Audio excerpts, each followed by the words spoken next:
Boom, baby. Good morning. Good morning. Good morning. You seem a little down over there. I don't know how you could be down for episode 7 because we are coming in hot. First time in Bob and Frank history, we have a special guest, and we got a big fish, let me tell you. Today we're talking, what do you want to call it? The Gretzky factor, the hockey IQ, player intelligence. Call it what you wish, but we are going to be developing that. Grego, how are you today? Like I said, you seem a little down. No hole in ones today? No hole in ones today, Spinner. No hole. You know what? It's a great rainy day. That's why you're feeling. I a little haven't been down. on the course. I haven't had my release. There you go. I'm going to be itching tonight, getting out there tomorrow. Got to release the club face. Thanks for asking me. I'm doing great too. Question, comment of the day. Who are top 3 smartest hockey players to play the game? I'm going to go with a couple of guys who are not the strongest strikers. Yeah. If you're talking about the Gretzky factor, we got it. Wayne. Wayne's up there. I'm going to go with a couple of other beer league beauties that just went out in the NHL, waltzed around their elite decision-making. Ryan Getzlaf. Yeah. Love it. Huge. Joe Thornton. Love it. Jumbo Joe, he might not be as fast as you, but he knows exactly where the play is going. Those are my top 3. Let us know in the comments, top 3 smartest players that you can think of. 100%. Maybe they're not even NHL players. Maybe it's Macklin Celebrini. That would be such an interesting take. I'll quickly chime in, and I have to agree. I feel like I can't not. Gretzky. I'm going to put him in there. Yeah, he's not bad. Yeah, and I'll move up. We'll go a little closer to modern. I'll get in with a little Datsuk in there. That guy used to blow me away with the cognitivos. You know what I mean? And then I got to throw in the modern day Wayno. I got to throw in Sid the Kid. Just a very intelligent player. Nothing flashy. Just understands the game at another level. Sid the Kid. Hasn't aged a second since he entered the league. No, I'll hold my tongue. He's not aged. Yeah. Well, both of us, skill development coaches. Mm-hmm. Hockey IQ, it's a skill, and it can be developed. So what we're going to do here, we're going to bring up a couple of ideas of how to develop, how to influence decision-making. Then we're going to throw it off to our interview. I think we can let everybody know. We got Satoshi Takano, an expert in the field, very much like, there's so many skill coaches, ourselves included. It's like, hey, what do you work on? And it's like, you could, go down the list of A, B, C to Z. Satoshi Takano is dialed when it comes to what are you working on. He's working on the brain. He's the brain emoji. Yep. Yeah. So no better guest than him to be talking about it. Before we get into the interview, let's go over some drills. Let's do it on ice. On ice drills, how do we influence decision making? Maybe I'll start off with one where everybody has done this drill. Every single person has done an activation scrimmage. We got the red team, great X's on one side. We got the green team. Coach is standing in the middle. You shoot a puck in the corner. You yell out 1, 2, 3. Let's say we yell out 1, and we got 2 guys bolting for the puck. Battle for it. When you pass back to the line, the next guy joins the rush. Everyone has seen this drill. Oh, yeah. A great way to develop decision making is I'll turn this game into, after you've passed the tier line, you can turn it into one-touch hockey. Therefore, maybe you're generous, you turn it into two-touch hockey, but once the red player wins this battle, they go in, let's just redraw it here. Once the red player wins the battle and passes it back to the line, This player has to make a one-touch pass. And now this player has to make a one-touch pass. It forces pre-scans. It forces underhandles. It forces quick decisions. So instead of having, your top players on your team just looping around the zone, essentially doing stick and puck, you have guys that have to be so sharp to be making one play to the next. Very basic drill, but very effective in making a decision before you get the puck. And not to mention the variations are endless. You could turn it into, like you said, forehand only. It could be, instead of one touch, two touch, could be 2 seconds. Maybe you're at a young level, it's 3 seconds. Yeah. You could turn it into backhand only if you're getting spicy. And so many values. You named a bunch of good ones, but movement off the puck, pre-communication, post-communication. It's amazing. It's an amazing concept. Yeah. And, maybe before I go into some other drills, like keep it simple out here. And we were just at the coaches conference at Brock University this weekend, and Mike McKenzie, GM at Kitchener Rangers, he was saying how when he, a coach was let go and he was thrown into the role and they were planning the first practice and they didn't know what to do at the end of practice. They threw in 3-on-3 as the last part of practice. Right. And, anyone could be like, oh, like they ran out of ideas. They're just playing 3-on-3. And he was just like reflecting after several practices, like so many players that were, duds, for lack of a better explanation, were getting so much better at their rotations, their decision-making, playmaking, goal scoring because of the opportunity of playing 3-on-3 instead of just picking up a dump and snapping it D to D and their rolls over because they're just doing a breakout drill. Mm-hmm.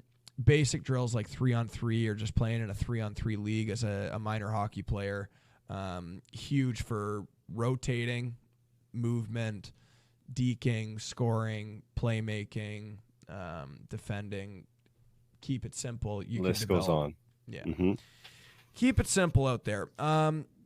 Another drill that I like to work on to help with spatial awareness, decision-making, passing is doing something like, let's say we have the green team, puck carriers starting right here. We have defenders in red here. And basically it's a middle lane drive 3-on-2, but the only way these players can be activated is if they receive a pass.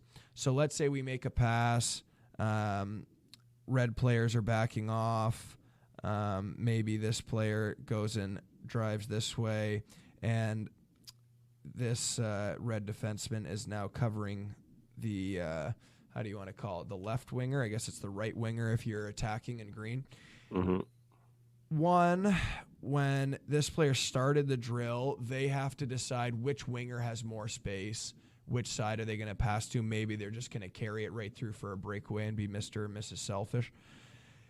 If they kick it out, this player now has a quick decision to make. Are you going to try to feed the middle lane drive for a quick breakaway? Are you snapping the puck across to try to let this player enter the game? But I think this is a really good drill to enforce the middle lane drive, because if this middle player, let's go back here a bunch. If this player who starts the drill, if he kicks it out and starts to support in the high slot, it's ruined. At the same time, like, should I dive in as to why the play is ruined there? Yeah, 100%. Okay.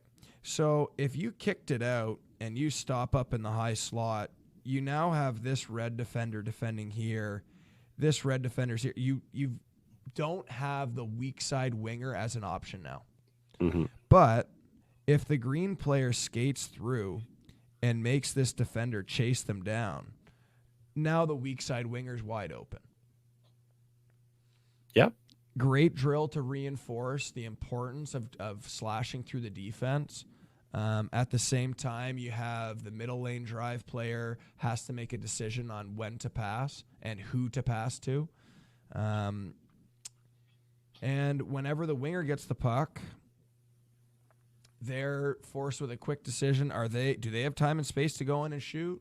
Do they have an opportunity to make a quick pass in behind the defender's heels, or should they slash the puck across the ice and let this player enter the game and make it a quick 3-on-2? So great drill to work on your zone entry decision making, and can reinforce some good positional play off the rush. One thing I great job, well done. One thing I always notice is a lot of players understand a role with the puck, and maybe they understand a route without the puck, but the concept of why, just haven't really thought about it.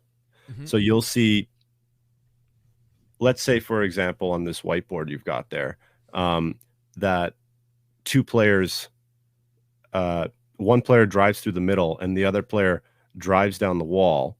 And then the third player on the wide side also drives down. And you might talk to that player also afterwards and say, why did you drive there? Coach said wide guy drive. That might be your system.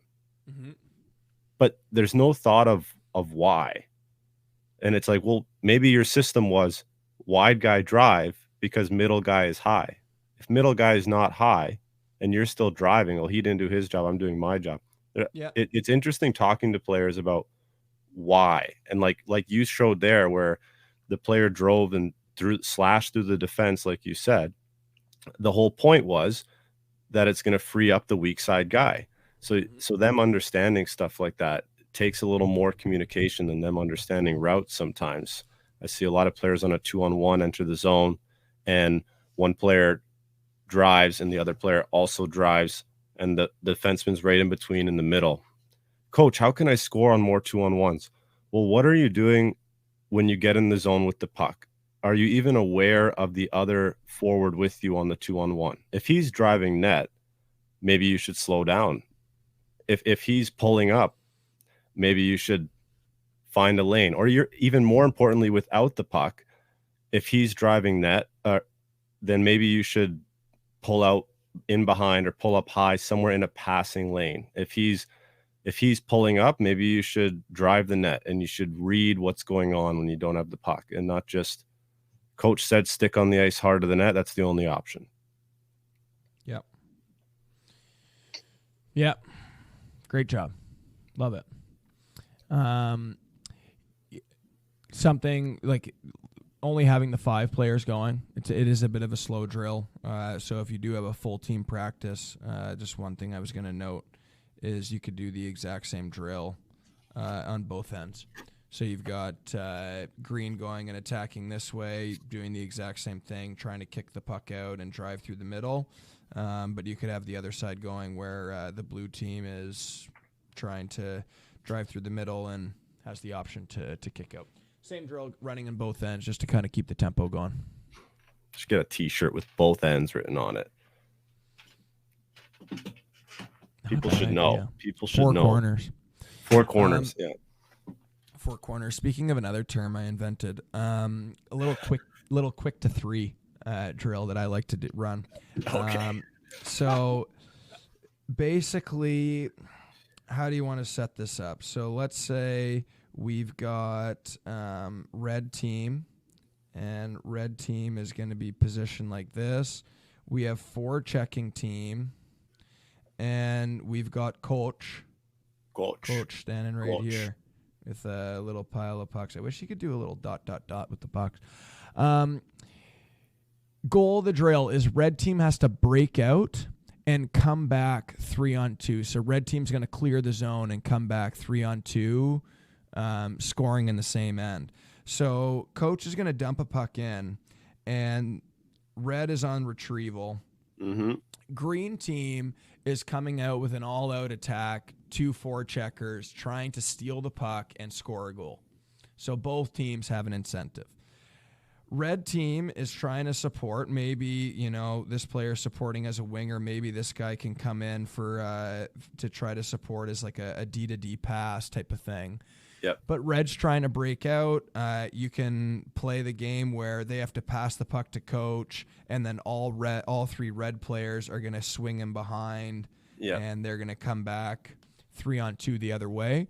but it's great to have the incentive for the green team to come in hot on the forecheck, try and steal a puck, and go score. Again, we're trying to influence decision making.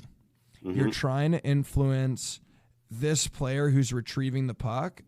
They're trying to retrieve it and make a scan. They're not just going to slap the puck up the boards. It's possible that they could just shoot it up the boards and be successful in this drill, but this would be a time to remind your D, like, hey, so many times last game you just shot the puck up the boards, and it's just not my problem, your problem.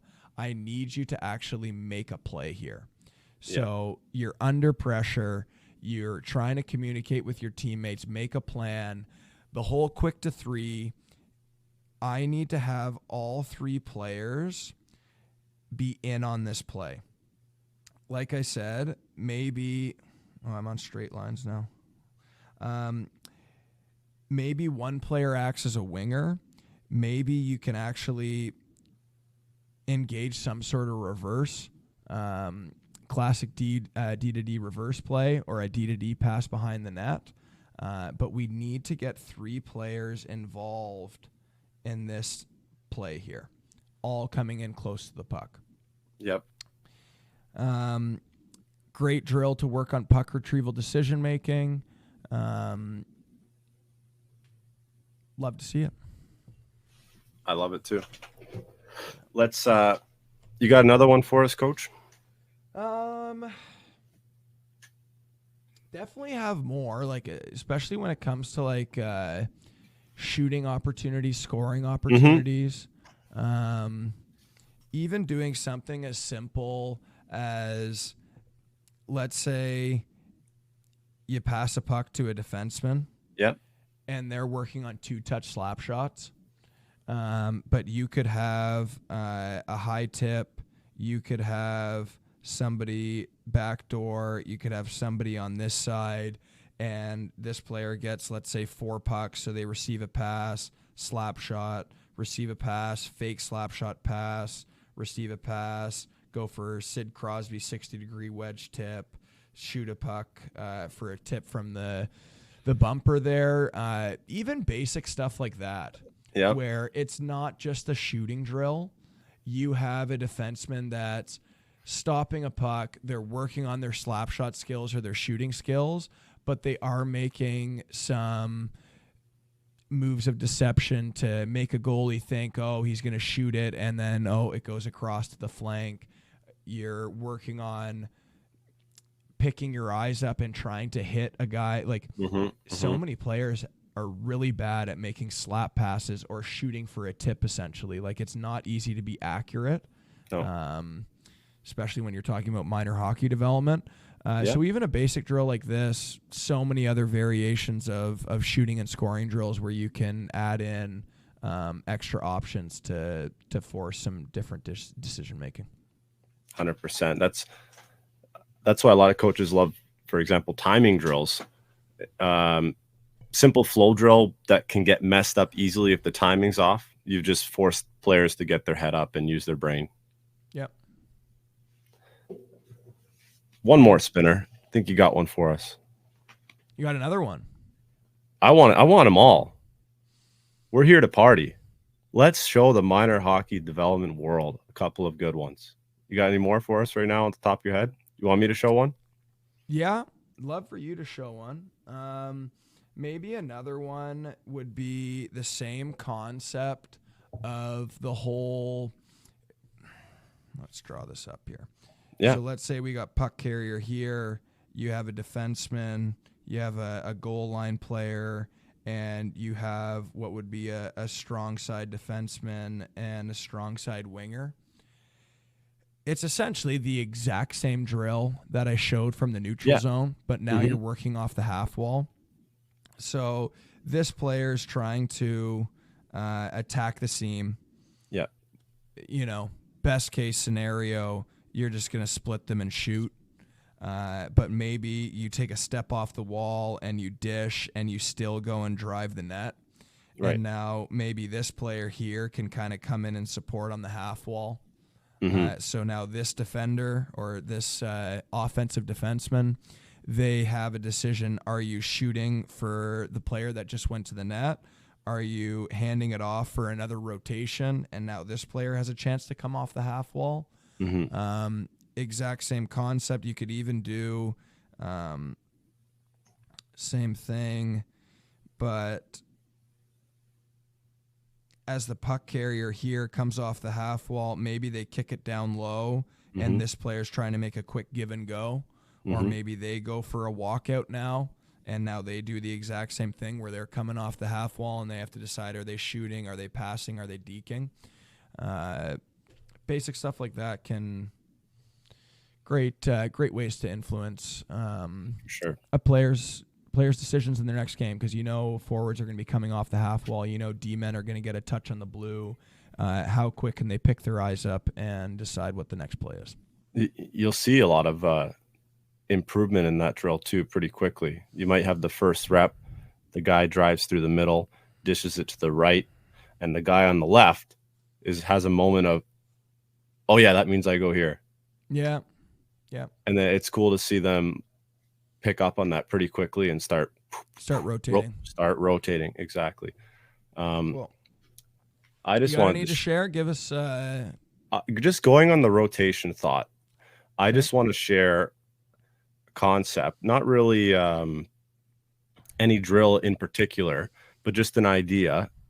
So let's say you're working on cycling rotation. You wanted your team to improve in cycling, and maybe they understand your system is something like this. Is that showing up there? Beautiful. This is offensive zone, 3 forwards. And let's say you go through your cycle, whatever it may be, and you finish with a shot on net, and according to your system, and then coach, just dump it in this side and see what happens. See whatever design you've drawn up, see where these guys end up when you've dumped it into the other side, and boom, just run it back and forth. And now all of a sudden there's reps, rotation. This is something coaches do all the time. But I bring up this idea, which coaches do, and I just say you can do it in a lot more places than maybe you've thought of. A lot of coaches, power play is power play, right? Like we heard about that in the conference on Saturday. Someone was talking about how in special teams, power play is power play. You just put 5 guys and 4 guys and they just play power play. And not enough guys are getting the certain reps of the skills that translate to the offense in a power play. Forget all that. Maybe you just have a bumper play that you like. And I've done this a lot. And you might have just these 3 guys in the drill. And maybe your favorite bumper play, green will be the puck here, is get the puck up top, move it back, move it across, get a shot. Maybe that's your favorite bumper play. Instead of explaining that on the whiteboard and seeing it come to life 3 times in your power play practice, just put these 3 guys, get them to run through it, and then do it again. And then put in another line. Run it with the whole team. Do it on both sides with guys on this side. And now you've got the same drill going on, like this, going on in both ends. And then maybe you send these 2 guys down against this guy, and you've got 2-on-1 on both sides of the ice. Not bad idea. Get the next 3 guys involved. Because one thing that does get boring when you do something like this is you've got a whole team standing there doing boom, boom, boom, shoot, boom, boom, boom, shoot. And they feel like, yeah, this isn't really power play, even though they're finally getting the reps that you want to see. So throw them a 2-on-1. Now all of a sudden, yeah, this is great practice. Yeah. No, that adds to the tempo instead of standing around and making touch passes. Right. But yeah, I love that finishing idea there. Yeah, it's huge. I've done it a lot. The kids respond well to it. And again, as a coach, you get to see the reps that you want to see in a power play. And to bring this back to cognitive ability, you might be thinking, oh, well, this is just routes and this is mindless. But that can improve how you think, and especially as a team cognitively, is if you have a drill where guys in the corner retrieves a puck and guys in the slot, and the guy in the corner passes it up to this guy who shoots, and coach immediately dumps it in this side, and these guys rotate to get the puck and rotate to the slot and shoot it again, and you run that back and forth, players are getting a habit of going from one spot to the next right away, and they're getting a habit of the rotating, which is mindless, but now in the game they understand the habit, and when they don't see it, they say to their buddy, why didn't you go here when the puck went there? Because the habit is ingrained them to learn some sort of almost like a team cognitive progress there. And you can do that with whatever your system is and just get reps. Grego, you genius. Shout out the Clever app making this all possible right here. Shout out our sponsors. Would not be possible to do this pod without these clever whiteboards. No. Incredible. I think we got an idea. Have any other drills you want to share? That's fine. Let's move on. I think I want to cap it off with once again, it's not rocket appliances here. Even hearing at the highest level at the coaches conferences, this past weekend, doing simple stuff influences decision making. 3-on-3, doing basic hockey practice drills, it definitely influences your decision making. Sometimes those hockey practice drills can be quite slow, and you get very few repetitions at a certain. Let's say you're a winger, and you're going to be getting passes up the boards, and you got to make a play into the middle. You might only do it 2-3 times in a practice, and that's not really going to do much for you. No. You got to get your reps in. But doing some really basic stuff can influence your hockey IQ. I like to think, Spencer, on that note, that the coach's job, as much as possible, is to give you more reps during the week than you're going to see in the game. Absolutely. Yeah. Which doesn't happen a lot. If like you said, if you're harping on your third, fourth line guy on getting pucks out, how come you had 7 failures in the game and practiced it 4 times during the week? Yeah. Yeah, no, that's unacceptable. But leading into our interview here, again, it's reinforced how important playing multiple sports. It really, really helps your brain, your vision, your decision making. It all translates. Doing some basic hockey practice drills, that helps too. At the same time, though, to work on some specific stuff and get some reps in, I think some of those drills we presented are a great way to influence your team. 100%. With all that being said, I think it's time we hand it over to the expert in the... the export. We hand it over to the greatest... Molson export. Sit back, crack yourself a Molson export, and enjoy this interview. No free ads. There we go. All right, let's go. Our first guest, and we are coming in hot. We have low-key inventor of the internet. He is in your virtual wallets, and most importantly, by far industry leader when it comes to cognitive performance. Welcome to the BobN'Frank podcast, Satoshi Takano. Thanks, guys. This is awesome. This is your first podcast? This is our first interview. So first interview. Okay. This is episode number 7 here. Awesome. Well, congrats on everything so far. Thank you. We appreciate that, and thank you very much for coming on. And it's nice to see that you're back at React Forge headquarters. Do you have any travel plans leading into Stanley Cup final week here? Yeah, so I'm a huge race fan, as you guys probably know. So we just actually came back from London about 2 weeks ago. We spent some time with the Red Bull Racing team, and that was phenomenal. And this Sunday they're in Montreal. The F1 is in Montreal, so we're going to go down on Sunday. So we're going to spend the day there, race day, and then we come back that night on Sunday, and then on the next day we're on the plane to Fort Lauderdale for the Panthers-Oilers game. So we're going to spend the night there and then come back on Tuesday, and then we've got to skate like right on that Tuesday. So in Florida. Actually, no, the skate is actually here in Toronto. Okay. So yeah, so we're going to be down there and then racing back. So I hope I don't have any delays on my flights, but I'm I love to travel because it's not, and this is not a vacation at all. Like everything is is all work related, and yeah, it's really just to learn new things from different people, just like you guys, and then come back to these types of platforms like you do, and really share it with the community, because I'm blessed to have an opportunity to do what we do, and I want to use that and spread the goodness as much as I can. So that's one of the reasons why I do it. Amen, brother. Good stuff. And in Florida, like you mentioned, you're going to the game, but is there anything like what is it work related that you got going on there?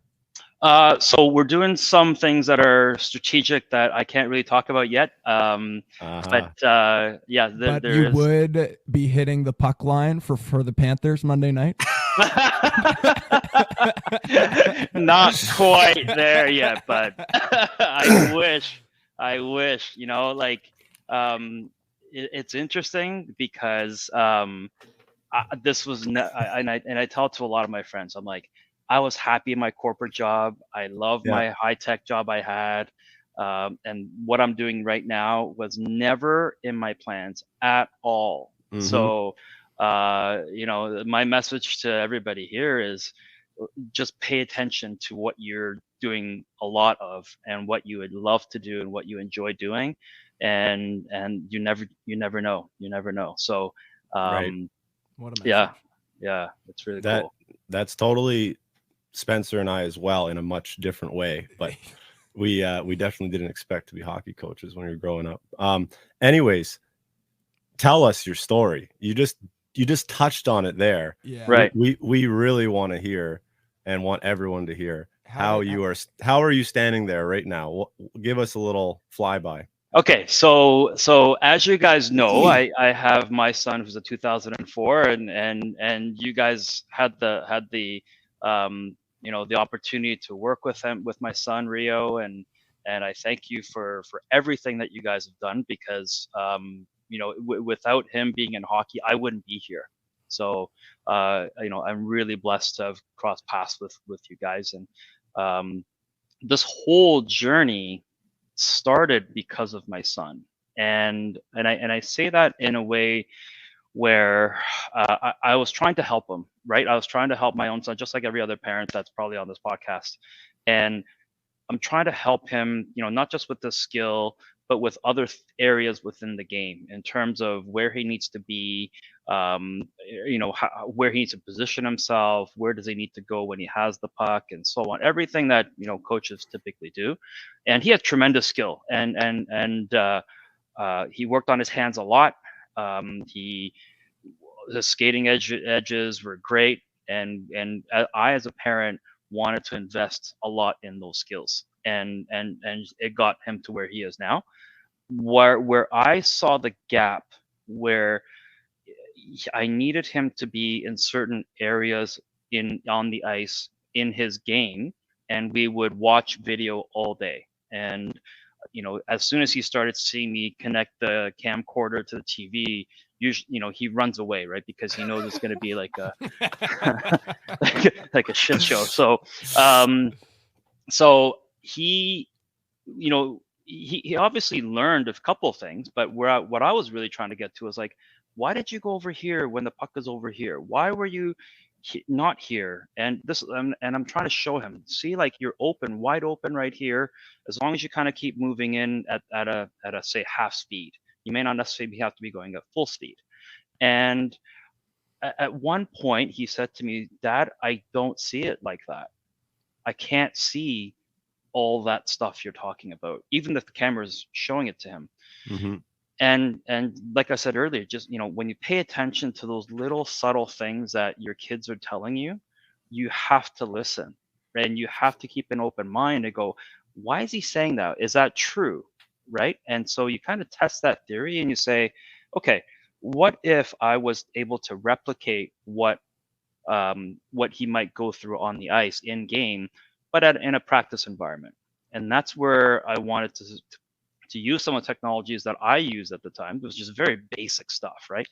And I said, okay, if I have, you know, certain types of stimulus on the ice, if I have him see something, I want him to do something. If you see this, do this. If you see this, do that. Or even if you see this, don't do that. right? So Yeah. that just kind of became the basic fundamentals of decision making, right? So, so then we started to kind of expand it a little bit more. I used to haul in a ton of equipment. I still do. I mean, I've got a cart that I bring in, and I've been a lot more efficient now. But back in the day, like I used to bring those orange construction cones, right? Yeah. Which now everybody uses, and I was like hauling these 10-pound bases and everything, and I would stick them on the ice, and I put like certain like just basic light systems on it, and then I would have them go through. So at that point, I was like, okay, I think this is working, because now like he's seeing something and he's making decisions. See something, make a decision, and go. And it doesn't even have to be at full speed. And so after it took about a year, right, of renting ice and everything, and I said, okay, I think this is working. I'm starting to see it in his game, because now that we analyze it, we're like, oh, okay, so you did see that guy, or you saw that other guys weren't watching you. So that Right. kind of allowed him to kind of sneak in there. And he's not a big guy. He's 5'6". So it actually was almost advantageous that he was a smaller player, because you can kind of sneak in a little bit. And I said, okay, this is working. So then I said, okay, let's try to see if a couple of his friends would be interested in just trying it, just to see if I can use it on them. So then we had a whole bunch of guys like within his age group, the 04 age group, like you guys are, know that you have guys like Adam Fantilli and Michael Potterluke, we have Pano Fimis, like all these guys started to come over to the house to train, because I couldn't afford, all the ice time, because it was expensive. But I said, okay, maybe I could replicate this on off ice. So I started to kind of build that, and after that, they started to kind of see subtle differences and changes in their game, and they start to almost get to the point where they would tell me, "Hey, I'm actually seeing the play before it even happens." And I was like, "Okay, that's really cool." Right? Like, so it wasn't just about the puck control or the edges or the shot. It was now they're learning how to play the game. Yeah. And I think that's what was missing for my son. Someone that could just sit him down or put him in a training program that teaches him how to play the game. And that was really the basis of the program. Fast forward to about a year and a half ago, I was still at the house training in my garage, as you guys probably know. Yep. And to me, it was just like a lab, a working lab. And did I know anything that I was doing? I kind of did, but everything is an experiment. And then I started to see some changes, and all of a sudden, a few NHL guys started to show up in my garage, and I'm like, holy crap, this is really cool. So at that point, I knew this is something that everybody could use, and so we just kind of kept expanding, and at that point, by the end of 2022, we had about 100 kids show up at my house. And at that point, I was like, okay, that's enough. I can't do that. So, so then I moved it, and now we're in this facility here. This is we're up in Vaughan, and it's 1,200 square feet now, versus my 200 square feet that I had in my garage. Yeah. And we currently have, I think it was 340 kids that are here. Wow. Amazing. And from all different ages, all different sports, different lifestyles. Some have dementia and Alzheimer's as well. We're getting into different sports too. So that's kind of where things were and where things are at now. And now, we're clearly need to expand as well. So we're now looking to not just expand this location, but now we're getting into other locations as well throughout the world. So that's where, my little 2 minutes of explaining where things are. Amazing. And Yeah. so like you just mentioned, everything started off and it was just a hockey thing, but you're starting to see, hey, this is working. And then when did it start to come? Because you work with many sports and beyond sport as well, as you just mentioned. When did that come about? Mhm. And number one, and number two, out of all the sports that you've kind of taken data on, which sport requires the highest level of cognitive function? Yeah, very good question. So, um, once we started moving into this space, actually, maybe even going back to the garage too. This is over COVID, right? So everybody was locked down, everybody's at home, they're really not doing a whole lot. We were going full out in my driveway, right? And I think that COVID, right or wrong, was a good starting point for us, and it really got a lot of people paying attention to what we're doing. Um, and even at that point, I had one of my former colleagues. I used to work in high tech. His son was a goalie, Evan Mayet, and he's an '06. He's now with Sarnia. Um, Nice. and his dad reached out to me and said, "Hey, have you ever worked with goalies before?" I said, "Never, but I'd love to." Right? I think I could Yeah. help him.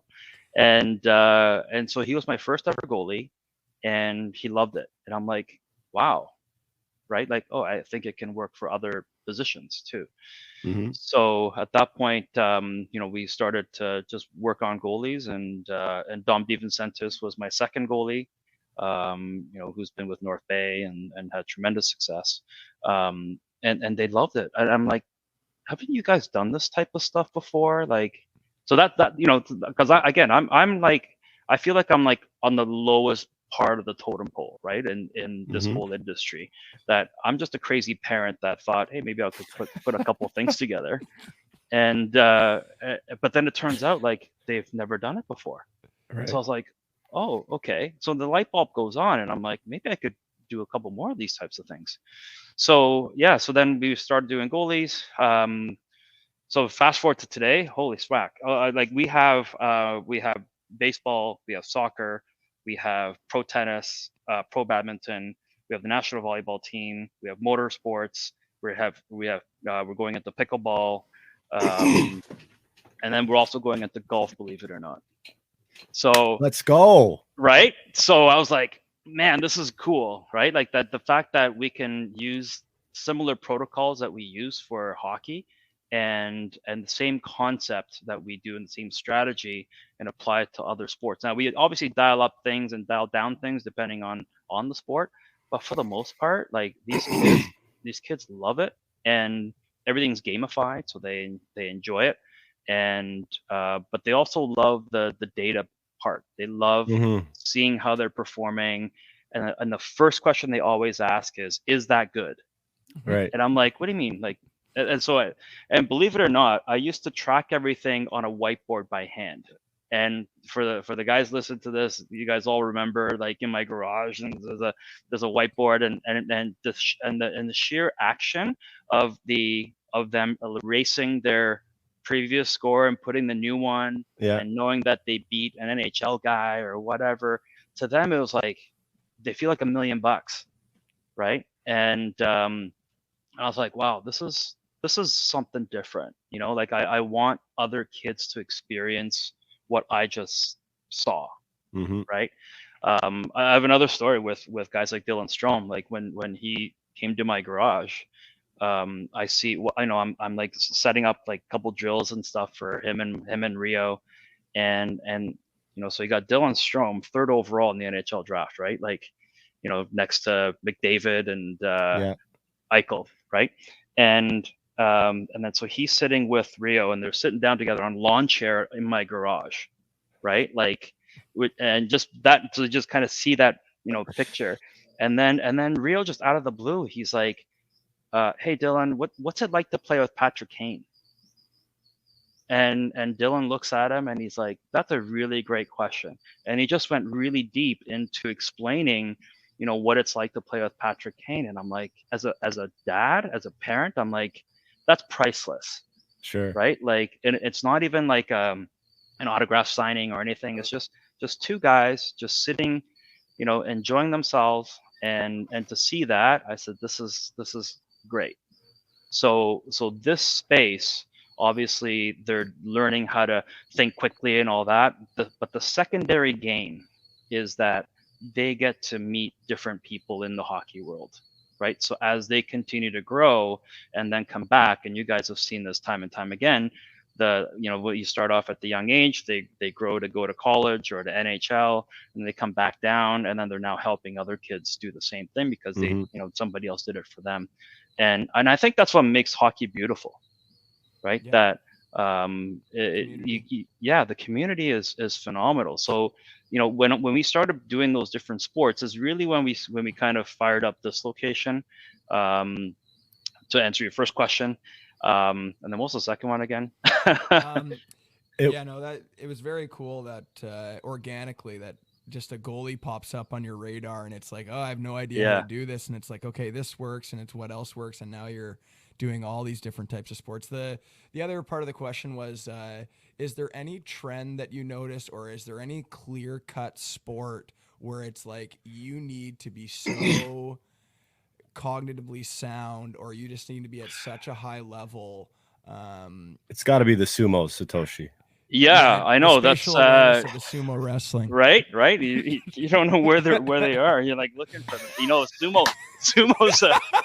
Sumo is a different sport. Like, I've actually been to Japan and seen a sumo, like a real live sumo wrestling match, right? And holy cow, they're like huge, as in like they're like basketball players. So, really? but obviously they've got a lot of weight, right? And I used to think, oh, they're just like just really overweight guys, but it's not that at all. They're actually super athletic. So, I would say the sport that is definitely from a cognitive perspective, it is clearly hockey. Like it by far, because you're doing so many different skills, and you're doing it on two like knives, right? Like while you're on the ice, and to carry sticks and stuff. Like, I mean, there's just so much going on.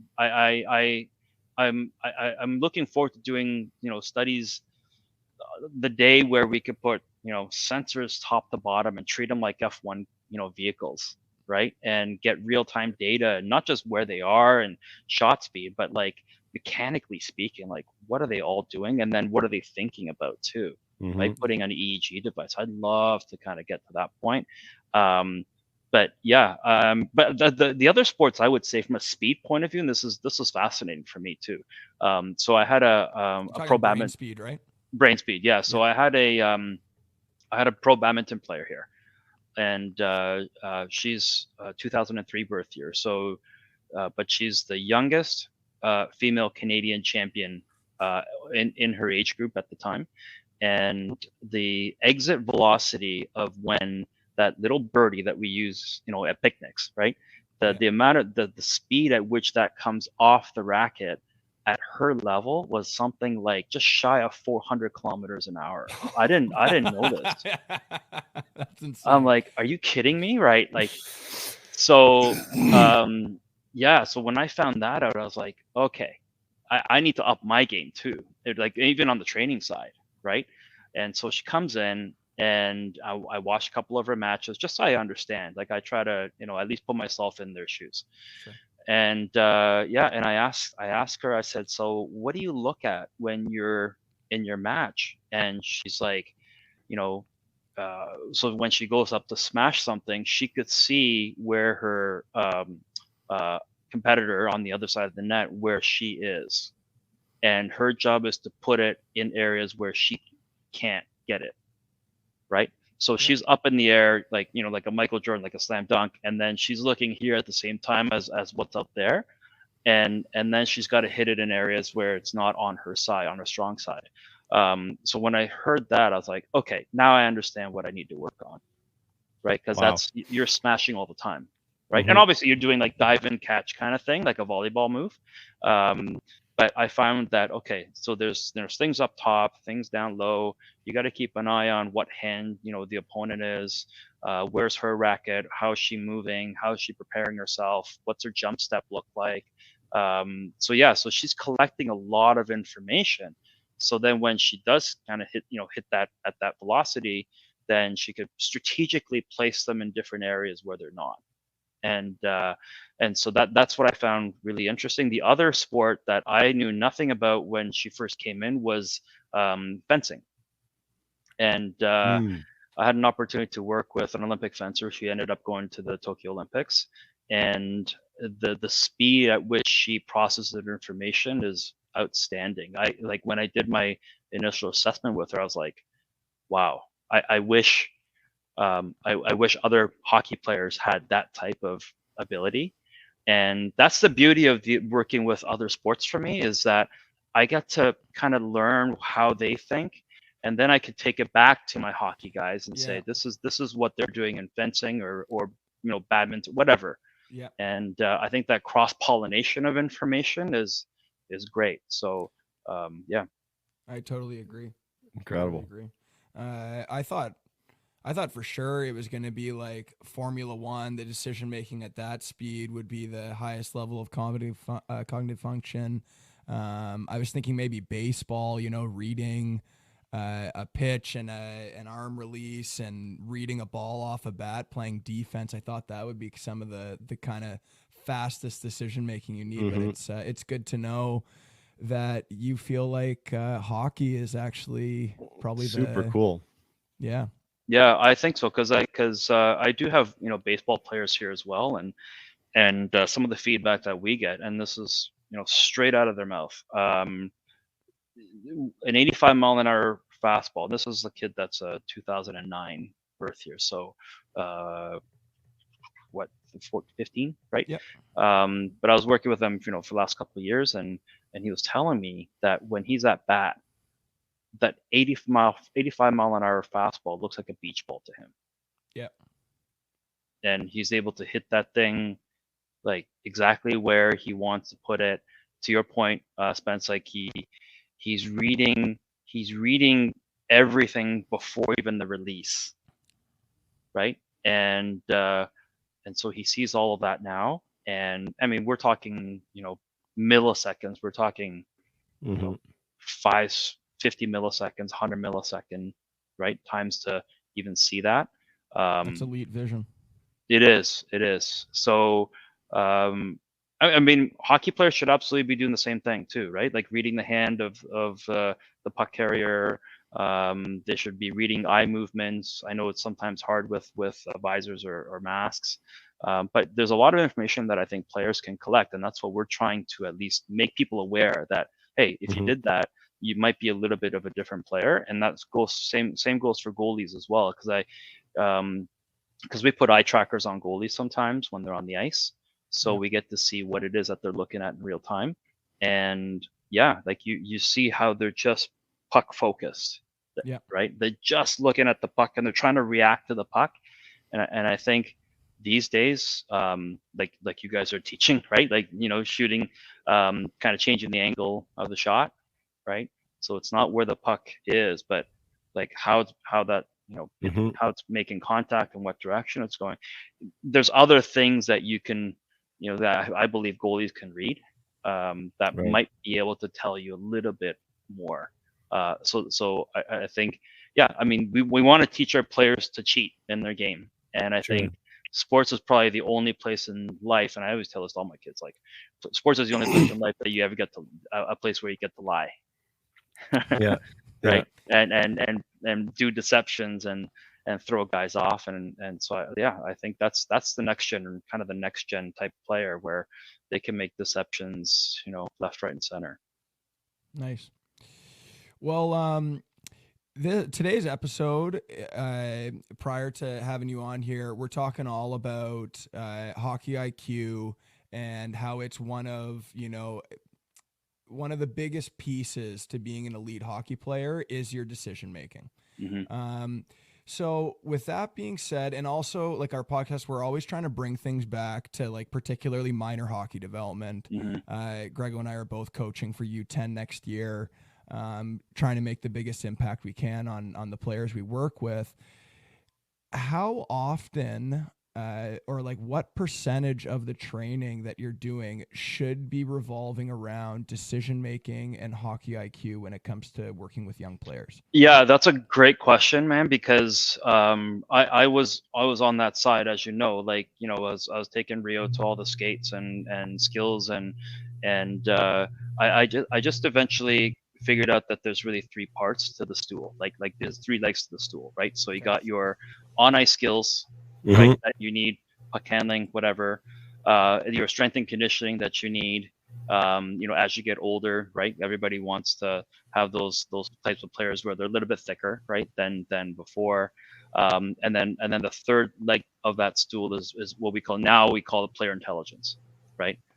Instead of just Good hockey word. IQ, just having more intelligent players. And I'll tell you where I got this from. So I had a really great conversation with Steve Yzerman, and the one thing that I learned from him is, great players, like skilled players, are a dime a dozen, is what he says, right? Correct. You could go to any hockey rink in any city, and you'll probably find a pretty good player that kind of stands out. And what he wants to do is, obviously when he played, he was surrounded by not just talented hockey players that can shoot pucks and stick handle, but they were intelligent players. And so, he used guys like Datsuk, Nick Lidstrom. There's just one after another. There's stars that were really, really smart. And all the Russians that he played with on that Red Wings team were all on a different level in terms of that, in my opinion. Right. And did they have skill? Absolutely. Right. Do they have skills similar to our kids today? Absolutely, I think. Right. Like, because we're teaching this very similar skills now. But they were super intelligent. And that's the team that he wants to build around him now. And so when I heard that, I was like, he gets it. Right? Like, it's not just, just putting together pieces like a puzzle. It's you are doing that, but you're now trying to develop them into those smarter players that eventually will become, championship teams. And so to me, like, that player intelligence component, I think, is key, that we need to really, use every tool available to help them become smarter players. And I think with all the technologies that's out there now, any coach should really be able to do that. Yep. Right. With all the highlight videos and all the stuff that NHL.com's doing, like all the, NHL Edge data that's out there, there's no excuses. Right. So, because I would expect my son, if he was still, 7, 8, 9, 10 years old, I would expect someone to help him with that. Right. Yep. So because, and I said this in the Sportsnet article too, that you only have the puck on your stick for 2% of your entire game. And I think that's a big distinction, that I there's games that I would literally just sit and time, puck possession. And I'm like, some of the best in the world only have the puck on their stick for a minute and a half out of their entire 60-minute game. So I said, that doesn't sound right. That, to me, like, I was scratching my head going, why did I, as a parent, invest so much in that 2% of the game? Right. So sometimes I kind of have to take a step back and say, wait a minute, how do I help them with the other 98% of the time that they don't even have the puck? Because that's the problem that Rio had, is that when he has the puck, he could do wonders. He could do all the stuff that, he was taught, and it's great. But, hockey's a team sport, and you have to learn to not just give the puck, but you also have to learn where to be after you've given the puck. And I don't think there's enough emphasis on that in today's game, where you have limited ice time as a team, and all you're doing are flow drills of certain, just one thing, doing breakouts. And I'm sure they're learning in the process, but I think with that limited amount of time, there should be other things incorporated into that can help in other parts of the game. So, if you look at, Pavelski, right? I don't know how long that guy's been in the league, but he's not the fastest skater, He's not the hardest shooter, but man, is he a smart player that now is helping him to stay in the league for as long as possible. Yeah. Right.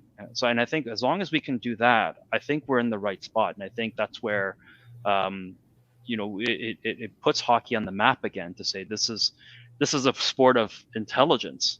Right. And and I look at basketball. I watch a lot of basketball games, because they're literally identical to a power play. Right. So if you watch any NBA game, the way that they move the ball, the way that guys are moving when they don't have the ball is exactly the same as a power play.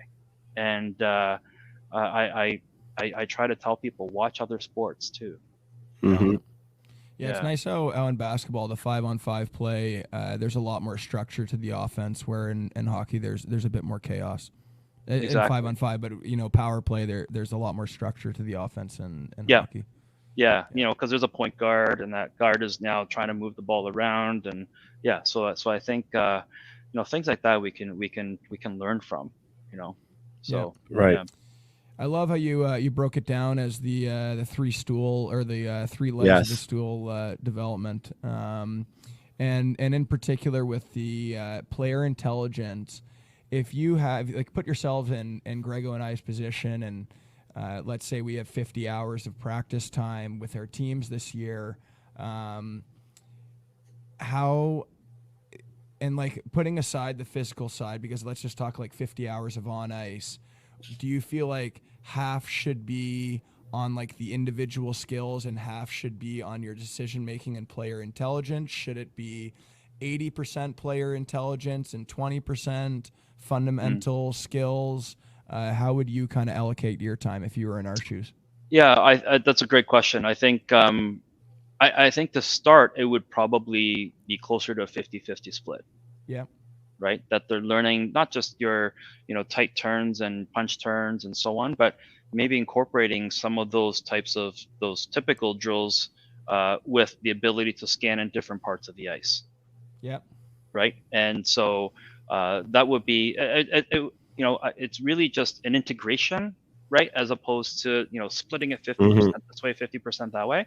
But you could probably take you guys do some phenomenal stuff on the ice, right, and to be able to incorporate the ability to see in different places without even looking at the puck. Yeah. Right. I think those are some of the things that could be easily incorporated into it. And whether you use a switched on app, just have something to look at, as opposed to, hey, just do a shoulder check. But what are you looking at? Yeah. Right. Just once the kids have something to look at as a target, now everything's gamified, right? And you'll start to see their heads go up, and yeah, they might lose a puck here and there, but let them realize that, I got to learn how to not look at the puck. And I mean, that in of itself is a skill that a lot of kids don't have. They have phenomenal hands, they can go through, but to keep the head down is great, obviously, to maintain control and confidence. But if you can incorporate their ability to go around cones while they're looking in different directions, and it might be some awkward areas, right, where they have to turn, but they also learn the body mechanics of how to stay balanced and keeping broad shoulders and being able to do this while they're maybe turning this way, right, on their forehand side.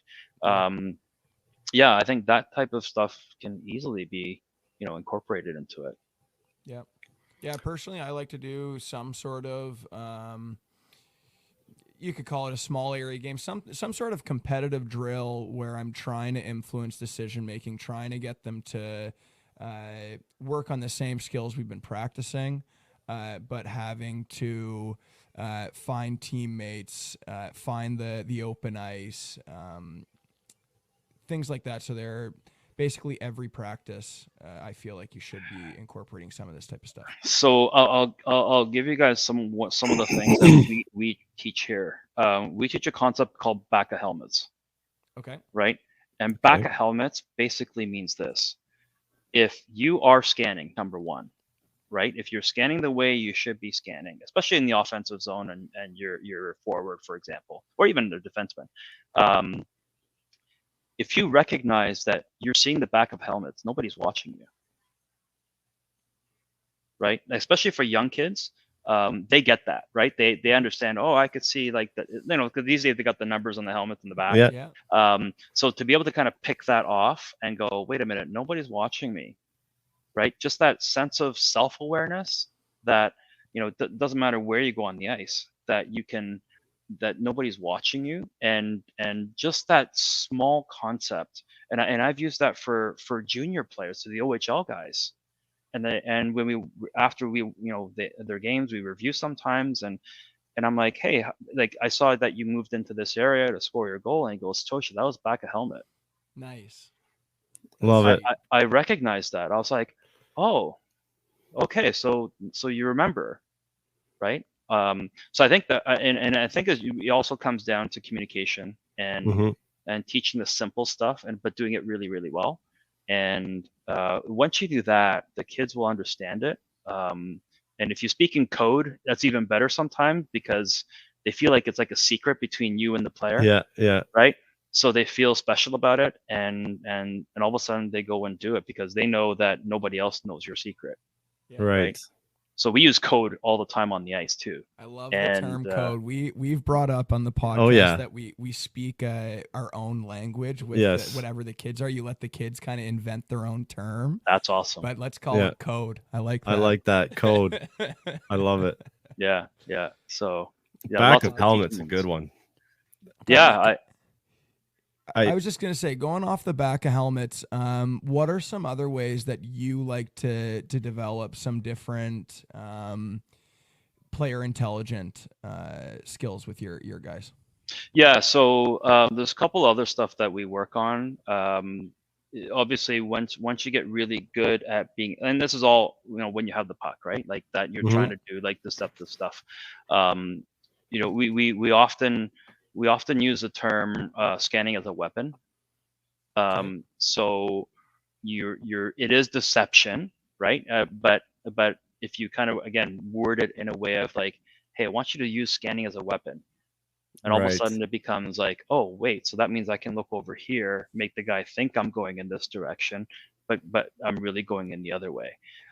So it's really something, to help them, like, empower them. And then also, we've learned a whole bunch of stuff here where, we have guys like Josh Hosang, right? Like, who you guys, I'm sure you know. Yep. He taught me a really interesting concept where, he'll, and you'll notice this after I tell you. He takes the puck to the guys that are not ready for him, right?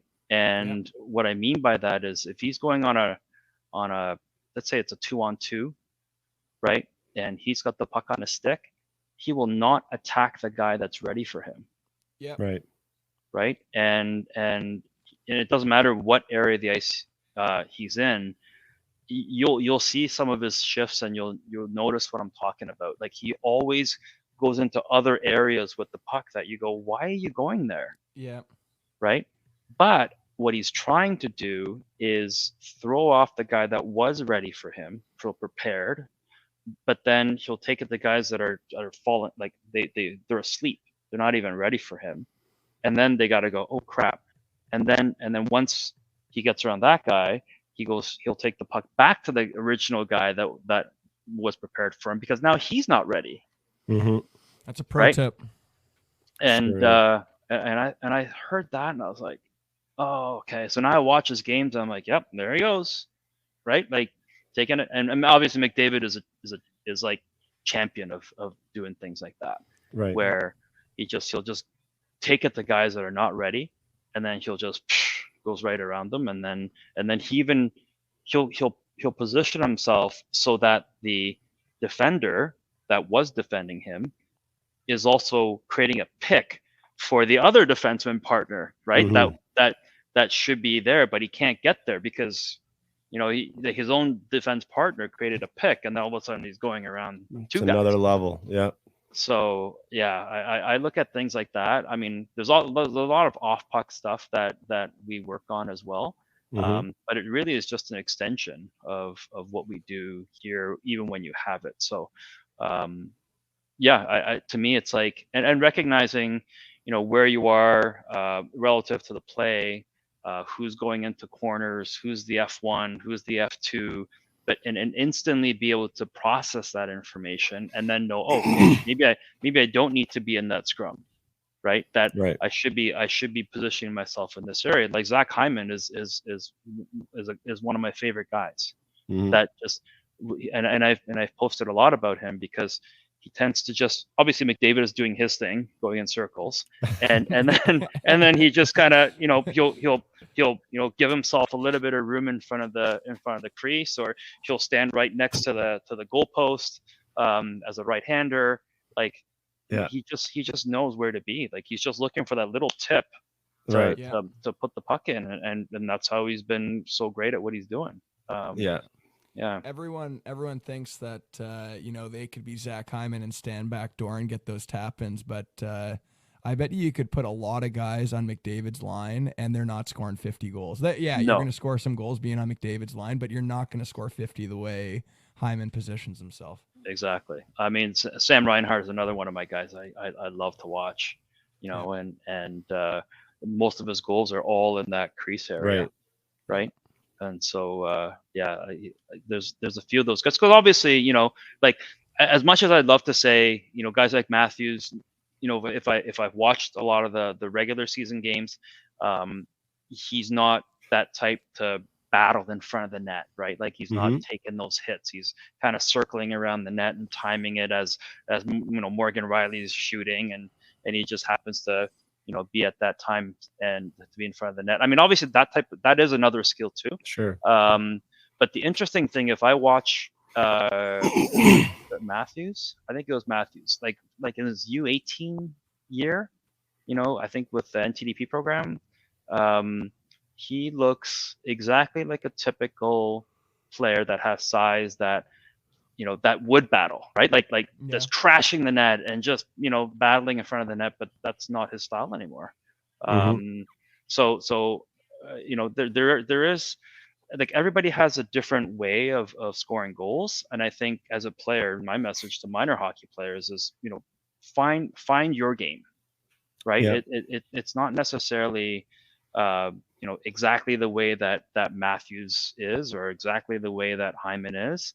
But you could take a mix of those things and kind of start to create your game, and find something that hopefully works for you. And that again is player intelligence too. That you're not just a copycat of one player. You're that plus this that makes you super successful. And like, not everybody's a 6'5", power forward. For sure.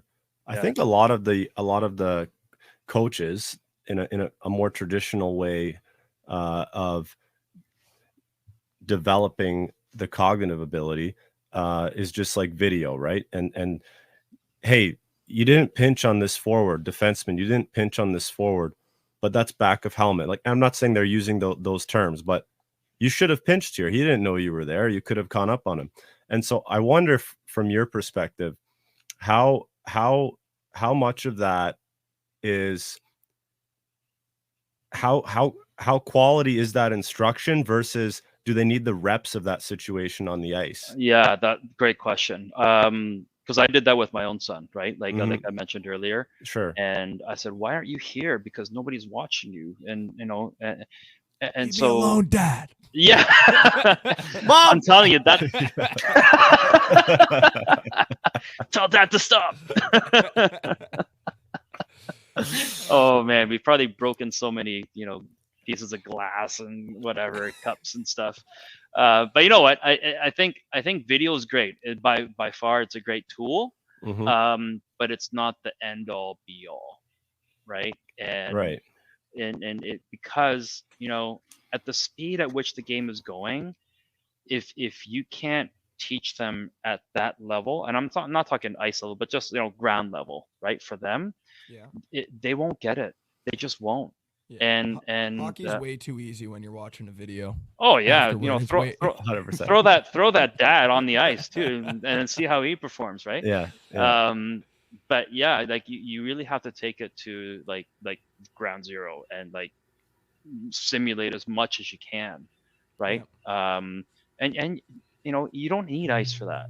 You know, ice is too expensive these days to do things like that. So I'm just trying to be realistic for coaches and the parents to say, listen, like the type of stuff that we do here, we simulate every game situation here, Yeah. and we can do it, right? Yeah. So yeah, I mean, you don't have to go crazy like I have here.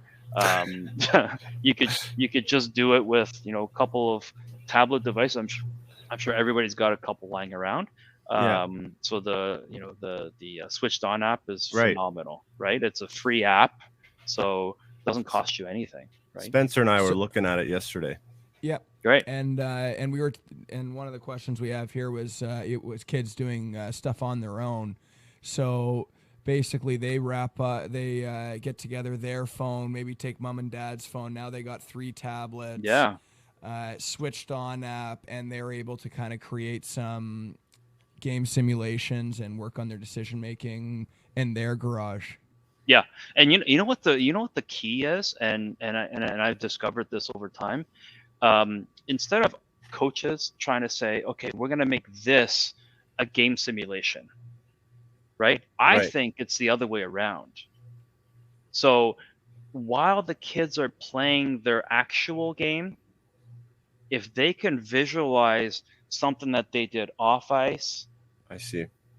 right? To say, yeah, I literally saw, you know, the switched on tablets that I was using Right.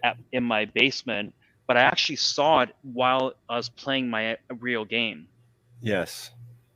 right?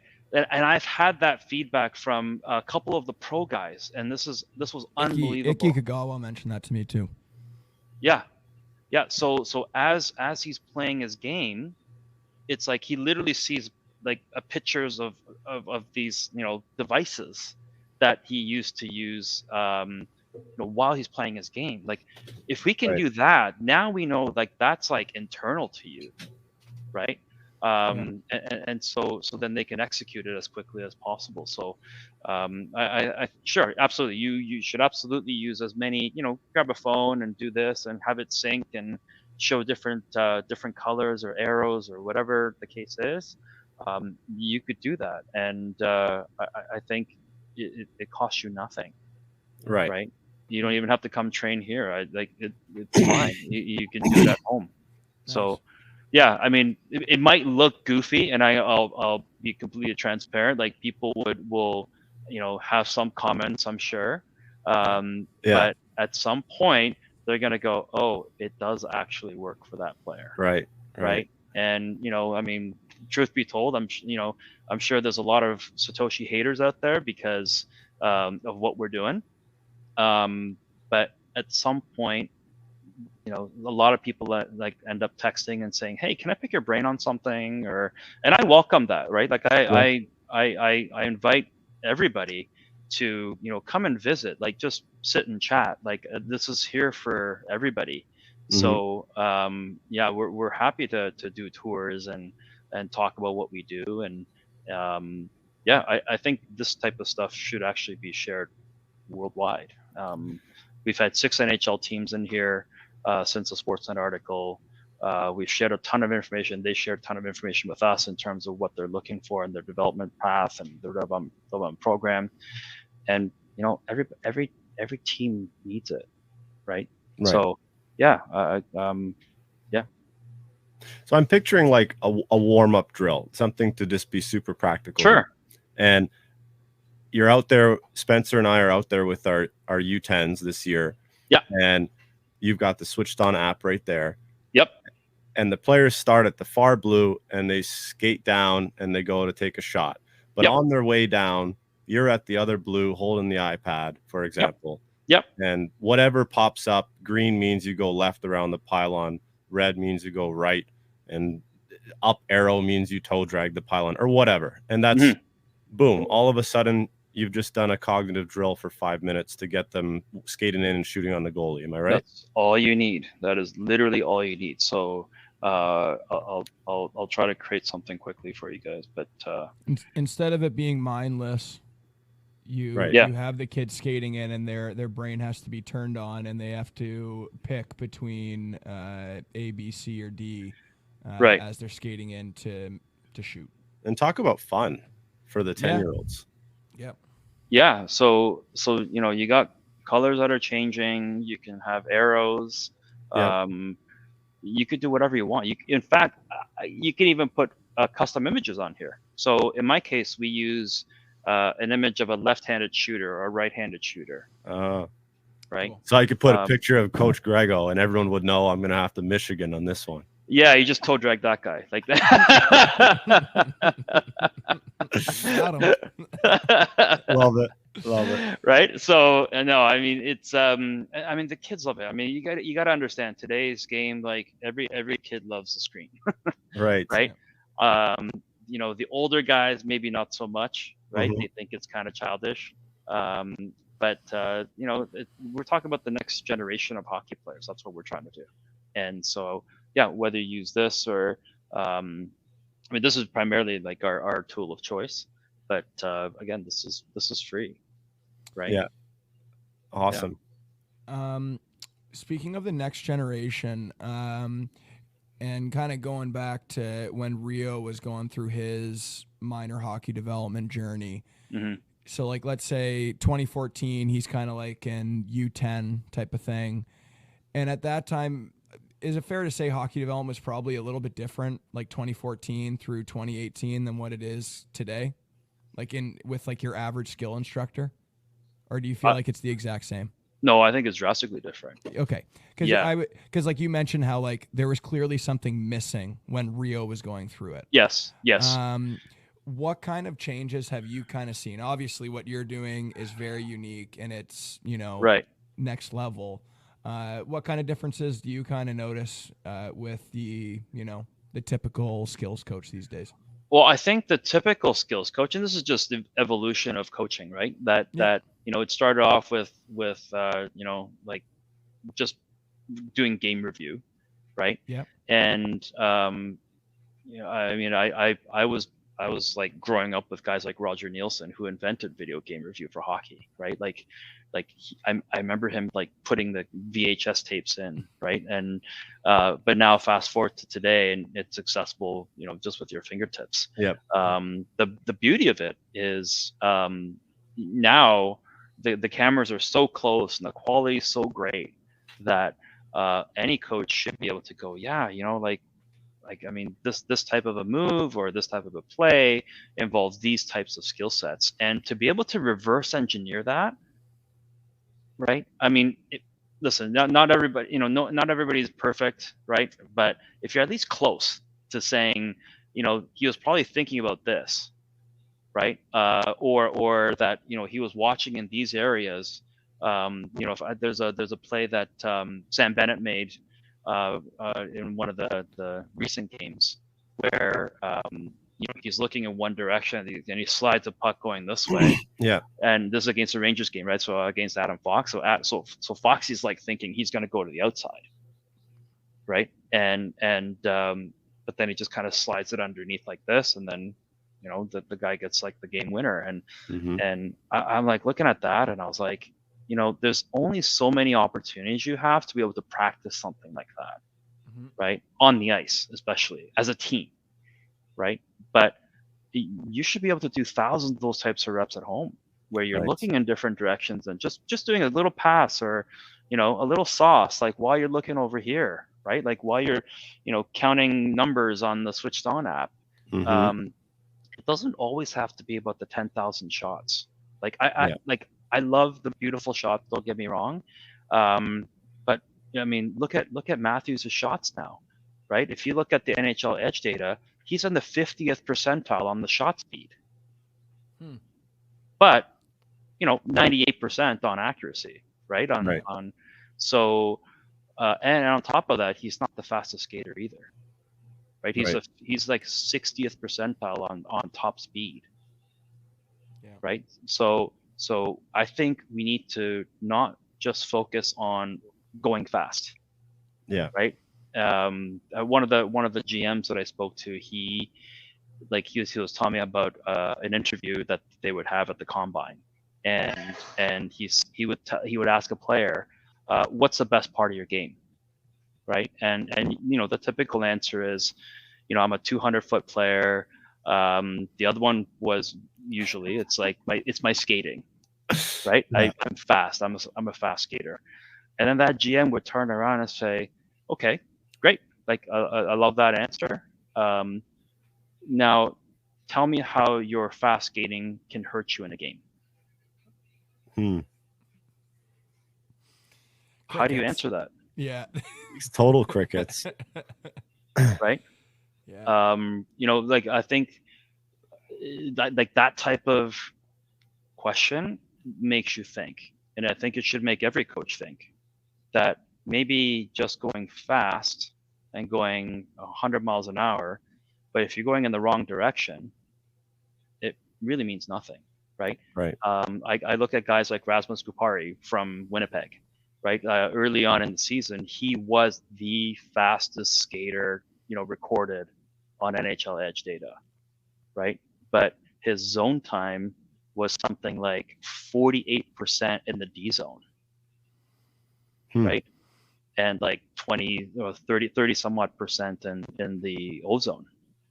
So fastest skater, check, but mostly in the defensive zone. So what does that mean? Yeah. Right. So I think you kind of have to take everything into perspective, of course, but there is no clear-cut answer to the hockey game, to the game of hockey now. It's I think player intelligence is a big piece of the equation. That, hey, listen, if you did have a fastest skater, how can you use that to teach him different types of strategies to maybe slow down his game and throw off the other two guys, right? So the guys that are thinking, oh, he's going to go full out to the outside and go in, well, maybe, like a McDavid, Right. he does all sorts of different stuff, changes his speed, changes his direction. To be able to do that, I think is a skill that not too many people focus on. Sure. I was hearing Nathan McKinnon.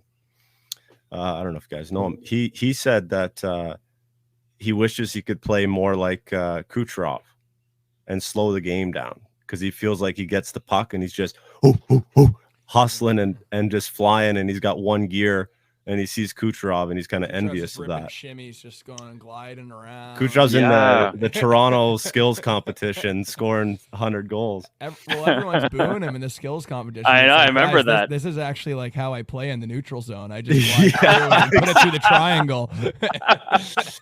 Oh man. Yeah, but like, you know what though? Listen, like, I get what parents are thinking, right? Like, they want their kids to be doing those flashy moves and Sure. looking like a prancing horse, and Yeah. like, but and what would parents say if all you were teaching was like just pushing off your heels, right? There is a big change. I've seen guys in skills coaching. I've seen last week someone at the rink doing a little D clinic, and I was on the hour after, so I was watching, and he had him doing some drill, and while they were doing the drill, he's holding out numbers with his hands. Perfect. And so people are catching on to the Takano movement. You know what I mean? It's it's amazing. Yeah, and you know what though? Like, I would add to that type of a coach, and if there's anyone listening, like, just put a switched on app, right? Yeah. And for a coach to be putting up fingers, right? Like, that's great, but I think there's better use of your time as opposed to just putting fingers up. Sure. Right. So that we can automate stuff like that, right? Yep.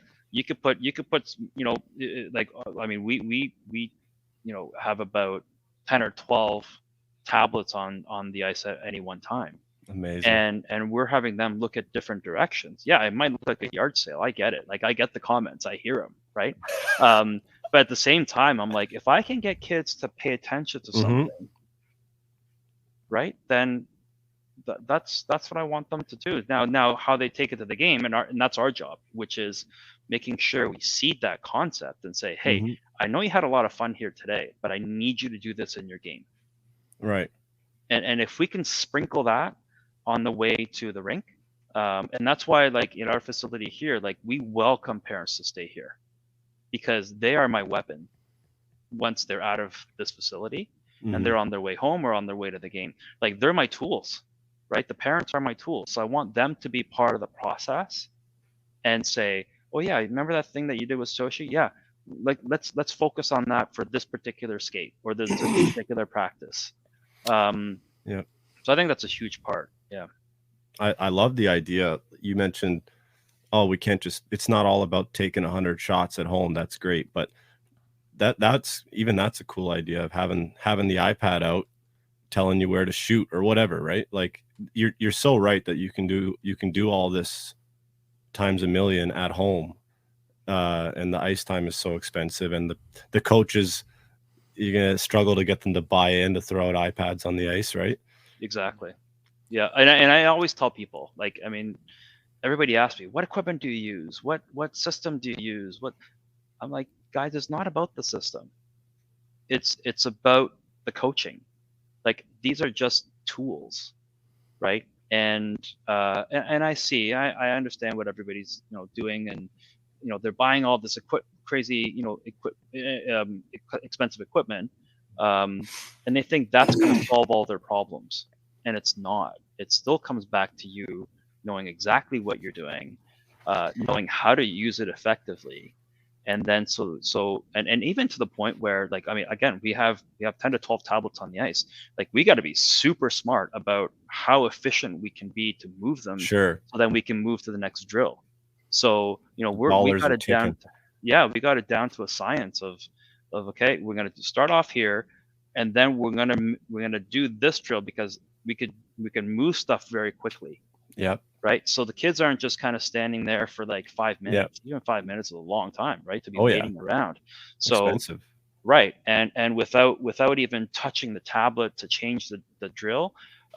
So we've gotten it down to a science, and that's it. I mean, it is part of our certification course that we do offer, where people get to learn how to use things. Nice. It's definitely a needed thing in the market. Sure. And ultimately helping coaches be a bit more effective. And I think that's what we're trying to do. Yeah.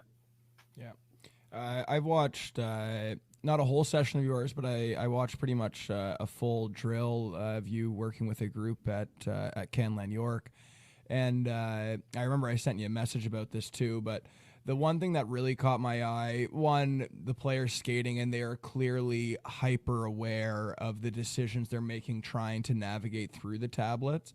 But I mentioned there was a moment where Rio was going through and he made one decision, and then he realized the switched on app told him to do something else. And just the athletic expression that he had when he switched from one decision to another, that's hard to create. Very hard to create a drill like that. And I don't know, that was special. Yeah.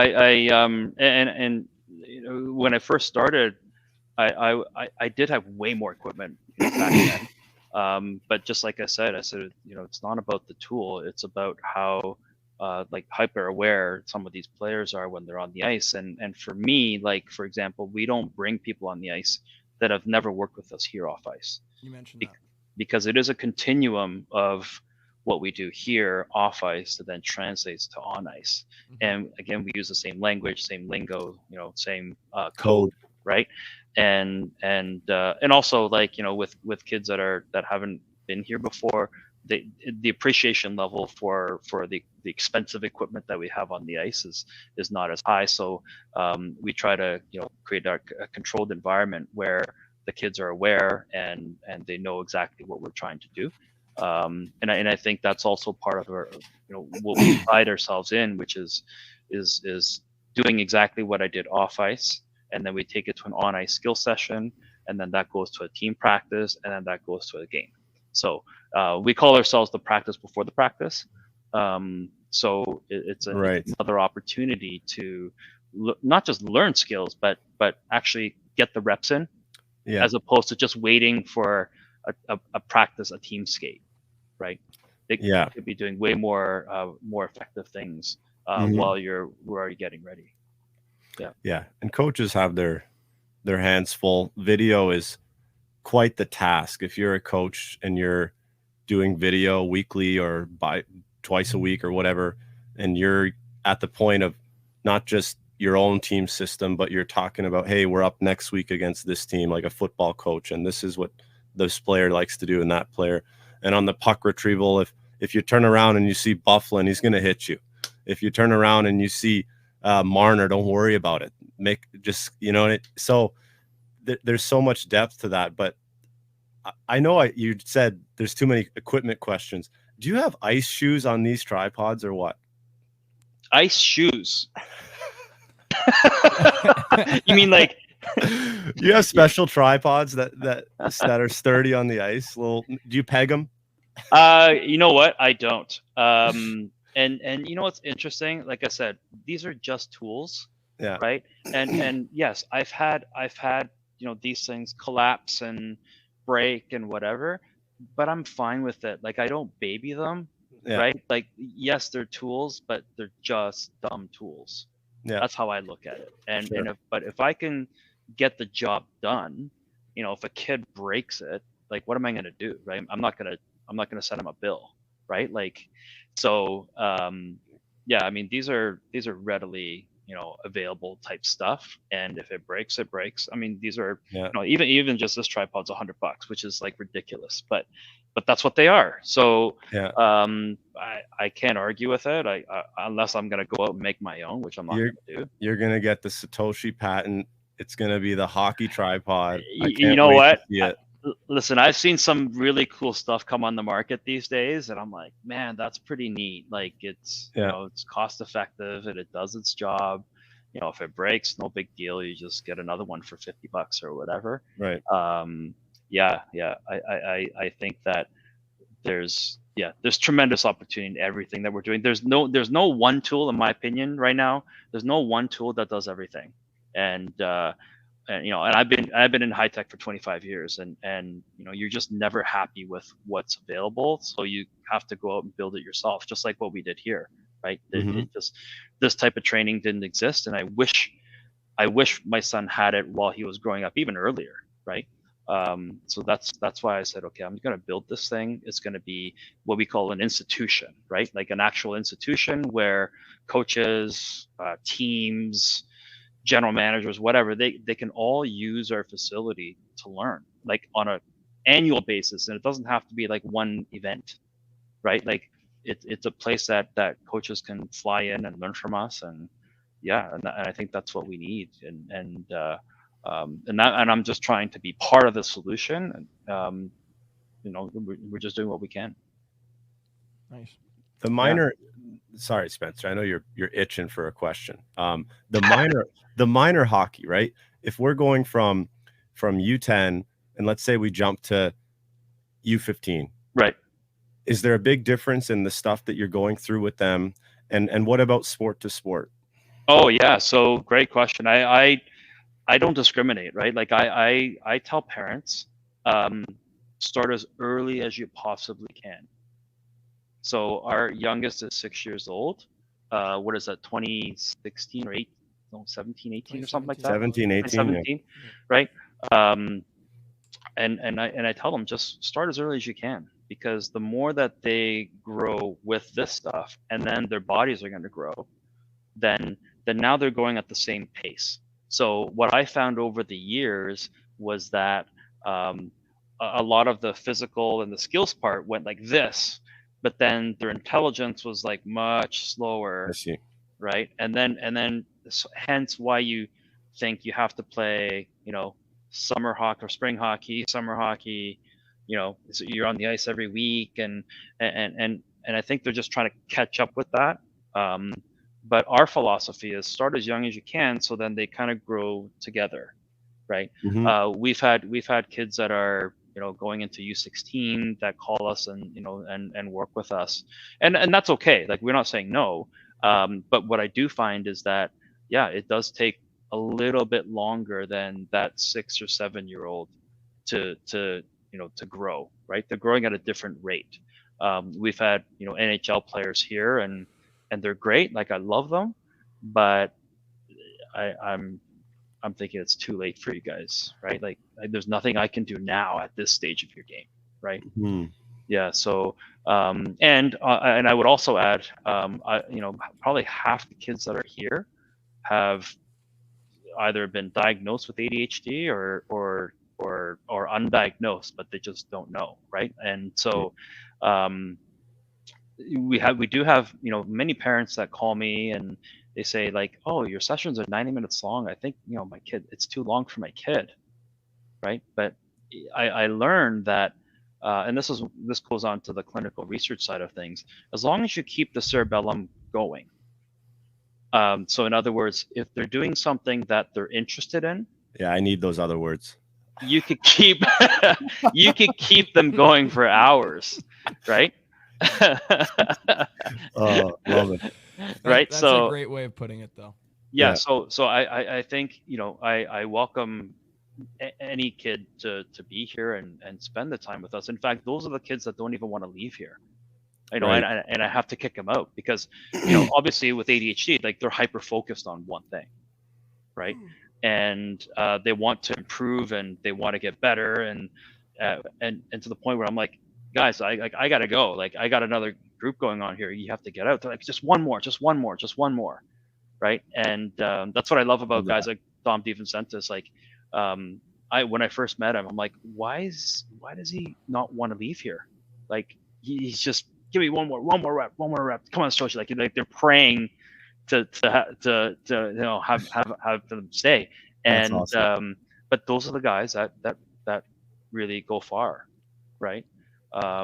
So I realized that, you know, these neurological things that are going on today, people think it's a bad thing, but I could probably bet I could turn that into a weapon that can help them with their career. And I feel like that's a superpower that you have, Sure. right? And whereas other kids will get distracted with all sorts of different things, but these kids with, you know, ADHD are like they're right on it. So and I think that's also the unique skill that even coaches can learn, is not think that, you know, oh, this kid has ADHD, he's not going to listen, or whatever. No, that's on you. That's your fault, right? That you can't teach them what you want to teach them because your teaching style is one way. And I think especially for the minor hockey side, you get kids from all different backgrounds, and I think as a coach, you know, does it really cost you anything to kind of talk, you know, to one kid a little bit differently than Sure. the rest? Well, I don't think so, right? So Flip it. yeah. Love it. I have one more question. I don't want to take too much of your time here. Oh no, dude, I could talk all night, man. Okay. Love that. In terms of, in particular, on ice drills, I mentioned that one session that I was watching, and it Right. was a zone entry drill, and there was 5 tablets in one end and 5 tablets in the other. Right. Do the drills really just have to do with what kind of players you have in this session? And it's like, okay, this is a D session, we have to work on retrievals, and it'll be a retrieval sequence, or this is a player who's working this position on the power play, he needs to work on his passing decisions, and now it's a different setup. One, like maybe just give me a couple other examples of drills that I can steal, and 2, yeah, how do you kind of think through your session before you get out there? Yeah, so thinking through the session is key for me. We have a massive whiteboard here, and we use it to kind of pre-plan what we want to accomplish. Like we have our outcome that we want, and we all, of course, we know that there's different types of players, position wise, and all sorts of different things. And of course, like they need to work on their, you know, different skills within a certain part of the ice, and we can cater to that. But my bigger mission is having them be prepared for any situation. And I think I wish I focused on that a little bit more for Rio 2. So instead of just doing one thing one way and then just kind of doing like a sequence of moves, right? That I think he should be able to creatively make those decisions on his own. So it really comes back to helping them understand the concept of decision making. That you may enter the zone in one way, but you may have to do something else after that, right? Like Nylander is great. Like, does he practice that? Yes. Does he have the flexibility to do other things depending on what the situation is? And so what I'd like to do is to kind of break the conventional stuff that they've been doing and add a new piece to their toolkit, right? That they should be able to scan and also make different decisions, and then whether it be as zone entries or puck retrievals, whatever, you can quickly change things on a dime. The rest is just how how you communicate what your desired outcome is. So we stop a lot of the drills in between to actually corral them and talk to them, right? Here's what we're doing. Here's what we did at the facility, right? And I would say, hey, remember that drill we did, with so-and-so? Yeah. Okay, so now we're going to do that on the ice. Because if there's no kind of transfer from what we're doing off ice to on ice, they won't get it. To them, it's just like a regular drill, right? And I want to get them out of that autopilot, right? Like that every situation, all three zones, you could be doing all sorts of different stuff that you never actually practiced, meaning like in a sequence. But if you know that this guy's coming in this direction at this speed, you should be able to evade and make other moves. Then that's what we should be teaching. And I think decision making happens in all three zones. It's not just in one scenario. So yeah, I mean we use this. We use different gate systems all the time. And the more reps we can get them into, the better. And in fact, I probably only do like 3 drills. In a session, you're saying? In a session, yeah. Yeah. I only do 3, but I will do variations of the 3. Right. Yeah. So it's not like I'm making major changes on the ice and going from retrieval. Like no. It's like just it's one thing, but like 8 different sub variations. Yeah.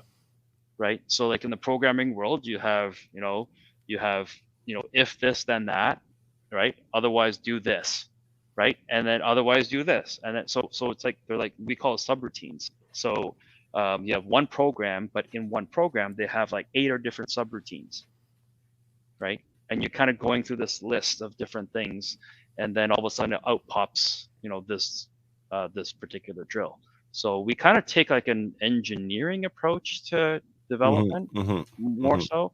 But I mean, it's not really hard to do. You just have to plan it out accordingly. And so because you're dealing with a lot of equipment, so you don't have time. Like, I mean, an hour session is really 50 minutes, right? You're going to be doing a little bit of a warm up for the first 2, 3, right? And then you got to move stuff around. That takes another 2, 3, 4 minutes.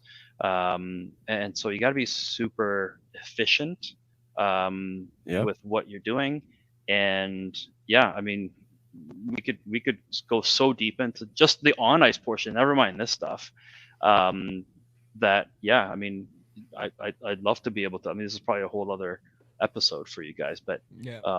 But you could do a lot of damage, like good damage, that you can have kids go, you know what, that was different, I like that, right? And I think especially on the pro side as well, like the pro guys have been doing the same stuff over and over again for 20 some odd years. Like, right, maybe it's time that we can change things up a little bit, and and then add a new skill to them, right? So then when they go back to training camp, they can say, yeah, I worked on my cognitive capabilities this summer. Oh, that's interesting, right? Yeah, I mean, I was at the NHL Combine a couple of days ago, and like I was really pleasantly surprised at how much cognitive is actually part of the Combine now. Wow. Tell us. So there's a lot of cognitive stuff where you're being tested on your capabilities of making decisions. Like it's part of it now, right? Wow. Yeah. I worked as a fitness tester for a couple of years at the scouting combine. Not a big deal, but they would take the guys after the VO2 max and have them go and do a little test in the computer. Is that possibly kind of what you're talking about? Like they would be completely exhausted. Some of the guys would be puking doing the VO2 max, and then it's like, all right, you done?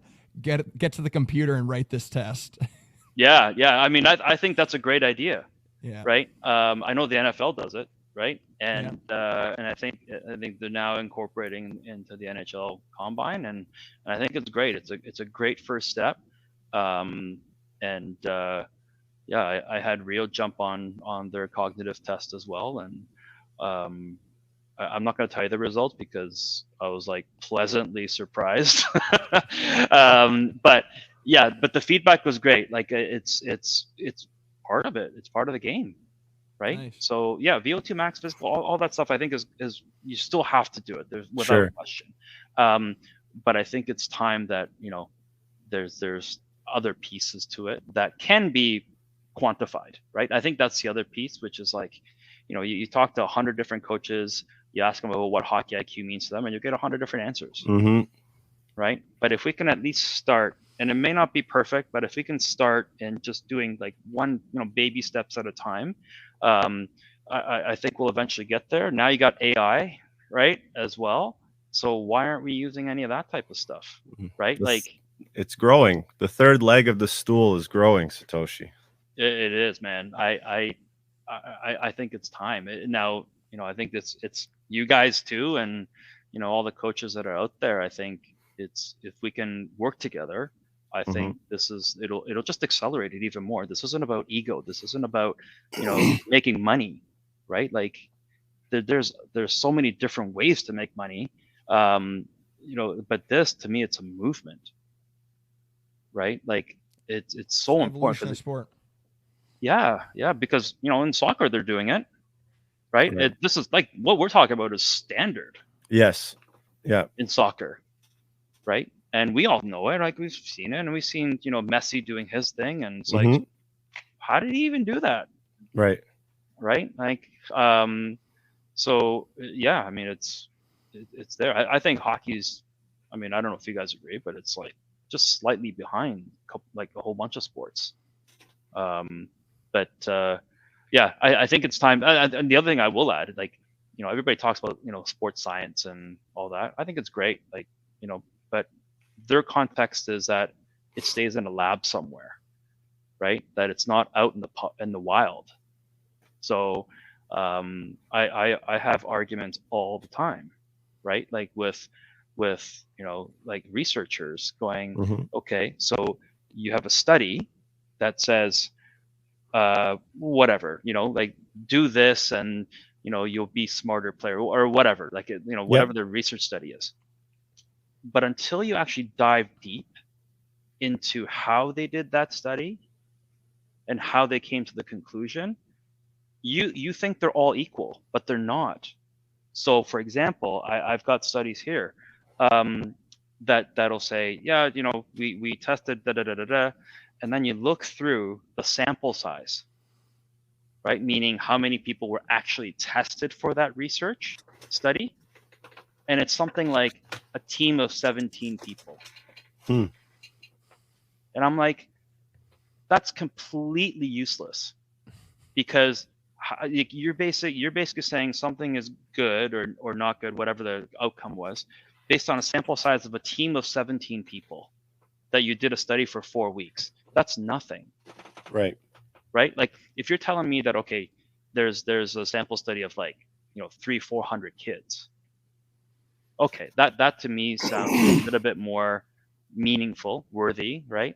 But I think the public has been, we've been very, I don't know what the term is, but like we're not seeing the whole thing. We're not seeing the whole study. Nobody's saying, oh yeah, this study was done on 17 kids. And if you and I read this stuff, you'd go, what is that? Like, Like that's nothing, right? Like you and I have access to hundreds of athletes. Like we should be using all of them, and then doing our own study. But you have to. There's certain parameters that have to be met, and so I'm always leery about like even some of the science, right? Some of the research studies I'm a little bit leery about, because the more I find out, I'm like, wait a minute, like we have 340 kids here, like, and we track all their data every time they're here. Like we have a living, like breathing lab that could be used as a study all day long. And I think the more that we can build these types of facilities where, you could go to Vancouver and still get the same type of results, or you can go to, different locations and do the same type of experience and get the data, then now you've got something worthy. And then we can apply that for soccer, baseball, hockey, all sorts of different things. But I think hockey is very, it's a step behind, I think, everything else. So I think collaboratively we could do so much.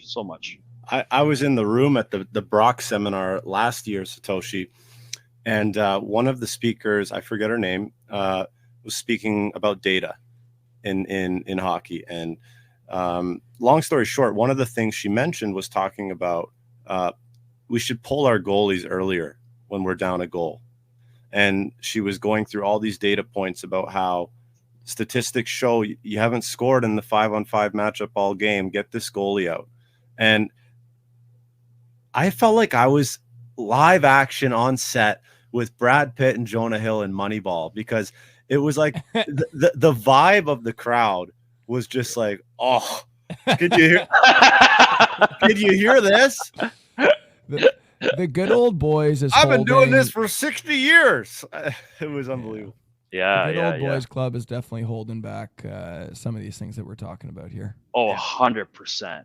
Like 100%. I could name off a bunch of NHL teams I know, right? That the guys that are doing the skill development, like the lower, guys in the totem pole, like in the corporate side, that's like, they love what we do.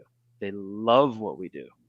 In fact, I've trained their kids here, right? And they love it, but hard to sell that up to the top. Right. So, and I get it. I've been in corporate for many, many years, so I know, like, for something like this to really take traction, you have to start at the GM level, president level, right? And the guys that get it. So, I mean, we've had the pleasure of talking to so many different guys, and they love what we do, but they're like, Satoshi, like, it's so hard to sell it up to the top. Or they'll say, I don't want to rock the boat. Right. I don't want to put my neck out on the line, for something that the guys are just going to say no, and now my job is at risk. Right? And this is at the NHL level. Right? And unfortunately, these are the teams that you and I know can't move on. Right? They can't get into the playoffs, or they can't get in and be successful in the playoffs. And I'm like, man, like, how do we change that? Right? What is it going to take for someone to go, yeah, this is what we need, right? And we want to be plan is not working. Yeah, and we need to be ahead of the curve, right? So I've had many conversations, and I've done my best. I can only do what I can do. But at the same time, to me, the most exciting group are the young guys, like the guys that you guys are working with. Like, that is the future. Yeah. So, you know what? The old school is eventually gonna, move on, and like the guys are gonna get, changed up, and then the kids that we've been working with for 5, 6, 7, 8 years are the ones that are going to grow, and then they're going to say, well, yeah, I remember doing stuff like that, when I was like 10, and that's what helped me get to where I need to go. So, I mean, even if there's any players that are out there listening, like, that three-legged stool strategy, I think is needed, and I hope that, whether you do it with us or anyone else, like, make sure it's part of your plan, right? Don't just go, hey, I worked at a gym today, I feel great, and then just do nothing else. In fact, these days, kids aren't even watching games, right? It's hard to watch games. They don't I've have been time to watch wanting to games. ask you about that. I've been wanting to get your opinion, Satoshi. Watching games, how important is that? Critical. So critical, right? And not while you're on your phone. Like, you know what I mean? Like, I mean, we watch games religiously here. And it's not for the sake of winning or losing. It's there's certain clips that I love, and it's not even posted on NHL or anything like that. It's like you watch something and you're like, wait a minute, and you get up and you pause it and rewind it, and you're like, how did he do that again? You know, and so that's how I do a lot of my breakdowns, is just sitting there and just, you know, just watching, right? And I mean, well, I mean, we've got the big screen here, so we can do other things and just kind of look up, and I mean, Rio gets mad at me all the time, right? Because he's trying to watch the game, and I'm like pausing and rewinding, and I'm like, you know, live, right? And he's like, oh, you know, Dad's at it again, right? Gets the but notification. Oh, McDavid just scored. yeah, Exactly. yeah, but I sometimes, you know, like you guys have seen it, like I open this place up for watch parties and stuff. Like, Right. if we're here, like, come, like, this is just sit and enjoy, and we try, what we try to deliver is what we call a Four Seasons experience, which is a Four Seasons hotel, right? Like, I don't know if you guys have ever been to it or not, but you know, the Four Seasons hotel is like the epitome of a hotel experience. And I get this because I used to work at a hotel a long time ago when I was in university, and I was a concierge, and all I did was connect one person to another person. I was like the connector role, right? It's like if you guys came and said, "Hey, Satoshi, we're just, you know, brand new in town. We want to go to a really, you know, good Japanese restaurant. Do you know any?" "Oh yeah, let me call for you," right? And I would do that, and that's the type of experience that we want to deliver to all of our clients here. It's like something that they've never seen before, never, you know, experienced before. We have 11 TVs in this one room, right? And each of them has a specific purpose as to why it's here. And so, you know, when you guys come as a team, this whole place will light up with your logos on it, you know, to welcome all Nice. your players, right? Like things like that. It's that extra touch that we always try to deliver. Like, for example, like this screen over here, it'll say welcome to React Forge, you know, Greg and Spencer, right? Like, and then we'll put your logos up and everything, so it feels like you're the star, Right. right? And I think that type of touch is something that I learned working at a hotel. And but even the watch parties that we do here, like yeah, I get the food. It's like it doesn't cost you anything. It's just come and enjoy. Like, Yeah. you know, we'll chat. You will get to know each other because in this industry, man, I've met a lot of great people, like, you know, like you guys, and some really crazy, like, you know, people that would fly all the way from Vancouver or Asia just to be with us, and I'm grateful for that opportunity. And Very cool. the more I can do that, like, great. I just don't have a space big enough. I'm trying to go to, like, you know, 12,000 square feet, because there's a lot of great things that we can do, and you never know who's going to show up. Like all of our sessions here, we've got 2 people that we train all the time, and you never know who you're going to get matched up with. That's the other piece that we try to create a mystery around. Awesome. So over the off season, you know, one of the kids might be paired up with an NHL guy, and that's your session. And Awesome. so we try to keep it fun, you know, and I always tell people this is the safest place you can be, right? For outside of all of the stresses of being a hockey player today, you know, we're not here with a you know, we're not cracking the whip on them or anything. Bend the knees. Yeah, right. So yeah, I for me, it's something that I would want for all the kids to experience, and that's, you know, yeah, that's everything. Right on. You got any more brain busting questions there, Grego? I could go forever. I think me and Satoshi are staying up all night here, but that's okay. We'll move on. I just got one last quick one for you. Yeah. If you were to name your top three NHL players, or any players, maybe Josh Hosang's in the mix, or maybe it's Curtis Gabriel, top three players in terms of player intelligence. Player intelligence, top three players. I think Cooch is one of them for sure. Okay.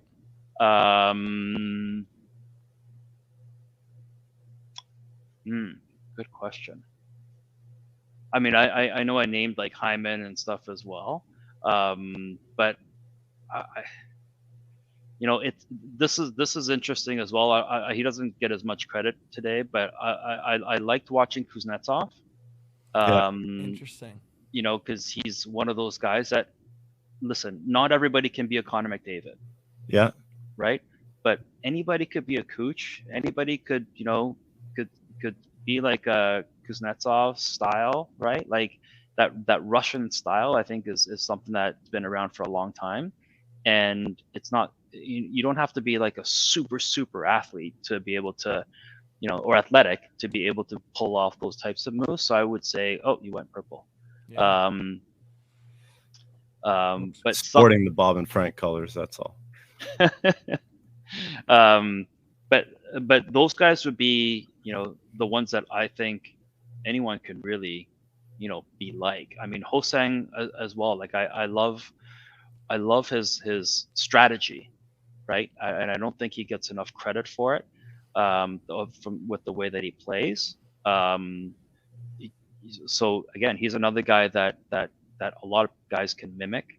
Who else do I use? I use Mark Stone a lot in my examples. Yes. Yeah. Again, not the fastest guy in the world, but he makes good plays. He's at the right place at the right time. If I have players that might be like a similar size as like a Matthews kind, then I would start to kind of talk about timing and spatial awareness. Yeah, I don't know. What about you guys? Yeah, it's a debatable topic, that's for sure. Like one comment that I think we brought up in our previous episode is like, you look at a guy like when Ryan Getzlav and Joe Thornton were in the tail end or the back nine of their career, they look like they're playing men's league out there. So it's and you mentioned Joe Pavelski. So with all three of those guys, where they are clearly not on the same physical level of like an Ilya Mikheyev, who can just skate so much faster than these guys, but it's like, yeah, well, they know exactly where the play is going. Those are a couple of guys that stand out for me. I would also throw Nick Lidstrom in there too. Yeah. Like not a lot of our young guys don't know him. But when I watch his games, I'm like, oh my God, like he's doing stuff that could still translate today. Mm-hmm. Right? Like just being able to, just grab those loose pucks and just stay kind of compact and then reach out and catch guys off guard. I think as a defenseman, I think those are some really great players. Yeah. The quick fire answer for me is always like, oh, it's got to be Crosby or Bergeron, like these 200-foot guys who do it all, right? But then you brought up the old guys. I've always loved watching the back 18, you could call it, of Yager's career. Yeah, that guy is something else, man. Yeah. Absolutely. Yeah, and then you got the new generation. I'm excited about the new guys, like the young guys. Yep. Like the Hughes brothers. Oh my God, I could talk about them all day. Yeah. I've watched Quinn for so long now that it's interesting. Again, his U18 year is so different than what he's doing right now. Really? Right? So different. He's I mean, obviously we watch him today and he's like, wow, like, he's able to turn on a dime and do all these things. But U18 year, like different. He was taking some really big risk type plays that you and I would look at and go, yeah, that I couldn't imagine that was him. Really? Yeah. So it's like it's like, I mean, it's like a time machine, right? Like it's so like there's so much video now that you can easily look up guys and go, what was Matthews like, you know, his U18 year? What was, you know, Quinn Hughes like U18 year? What was Jack Hughes like? Like they're all different. And but what it shows you is that they are all learning and growing. Just because they're in the NHL doesn't mean it stops. Right. And I think people kind of think that way, that once they've made it, they're like, yeah, you know, but you can't be on cruise control, and yeah, you need that one leg up. And this is why I think, you know, the stuff that we do here is that one extra edge, right? That players can learn, and then just add to the toolkit. I think if you do the same, and I've always said this to a lot of people, it's like if you do the same things and you expect a different result, what is that? That's insanity, right? Like how what's your I would always ask, like, what's your unfair advantage? Right. And they go, oh, I never even thought about that, right? Yeah. If they skate fast, is that an unfair advantage? Maybe, but there's a lot of fast skaters out there.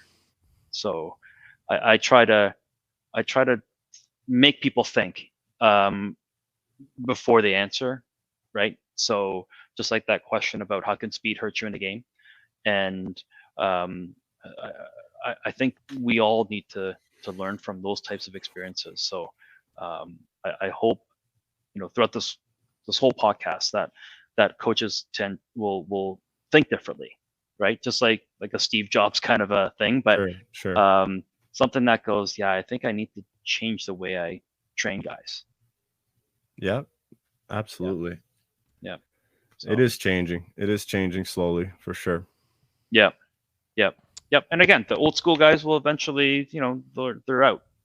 So I think for us, you know, I certainly say this is a wicked opportunity, right? Because the game is changing. We all know it's changing.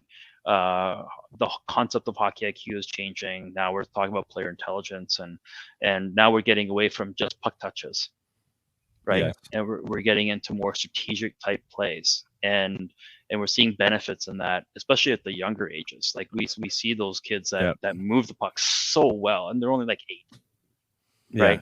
The parents are getting it too. I get a lot of comments, Satoshi, from parents saying, oh, hey, what do you want? I say to them, what do you want to work on today? Your kid's coming out. Oh, well, can you know, a lot of them can do the moves, but they have no idea when to do it. Can you teach them how to think? That's great. Yeah. That's awesome. Yeah. Yeah. So parents are on the wave as well, that they think that there's more to hockey than just the skills and the physical attributes. Yeah. Yeah. The one thing I'll certainly say that I found, and this is, I know we could talk for hours about this, but the concept of 3-5-8, do you guys know this? Nope. So if you ever heard of Fibonacci at all, it's not food, by the way. It's food or a musician. Because Grego, you're like looking at me going, what is that? What is it? Sounds pretty good. Yeah, it does. It does sound good. A little Parmesan. So the concept of 3-5-8 is this. It's everything usually happens in 3 seconds, 5 seconds, and 8 seconds. Okay. So this is on the topic of timing, right? If you like, I literally sit, and this is the other benefit of me sitting in front of, you know, watching games. I have a stopwatch all the time. Right? How quickly are plays made from point A to point B? That's cool. And then I'm like, wait a minute. So I like literally like I'm like writing this stuff down. Like how much time does it take for a breakout play to actually happen? Do you guys know? What is the start and end of a breakout play? And then I can have a better guess. So when you kind of like, you know, have a puck, you know, you're like a practice, right? Like you do the puck where you kind of, you know, pass from like the Dump forward it to in. the, or Okay. even just doing a D to D and then back in again kind of thing. If you actually have a stopwatch, and I as crazy as it sounds, I would recommend coaches actually take stopwatches to figure out how long does it take for these guys to make plays. Boom, boom, boom. Interesting. And what you'll notice is that, especially at the younger ages or even the less skilled players, it takes a minimum of 3 seconds for them to make a play, and that could be a pass or a shot or anything, right?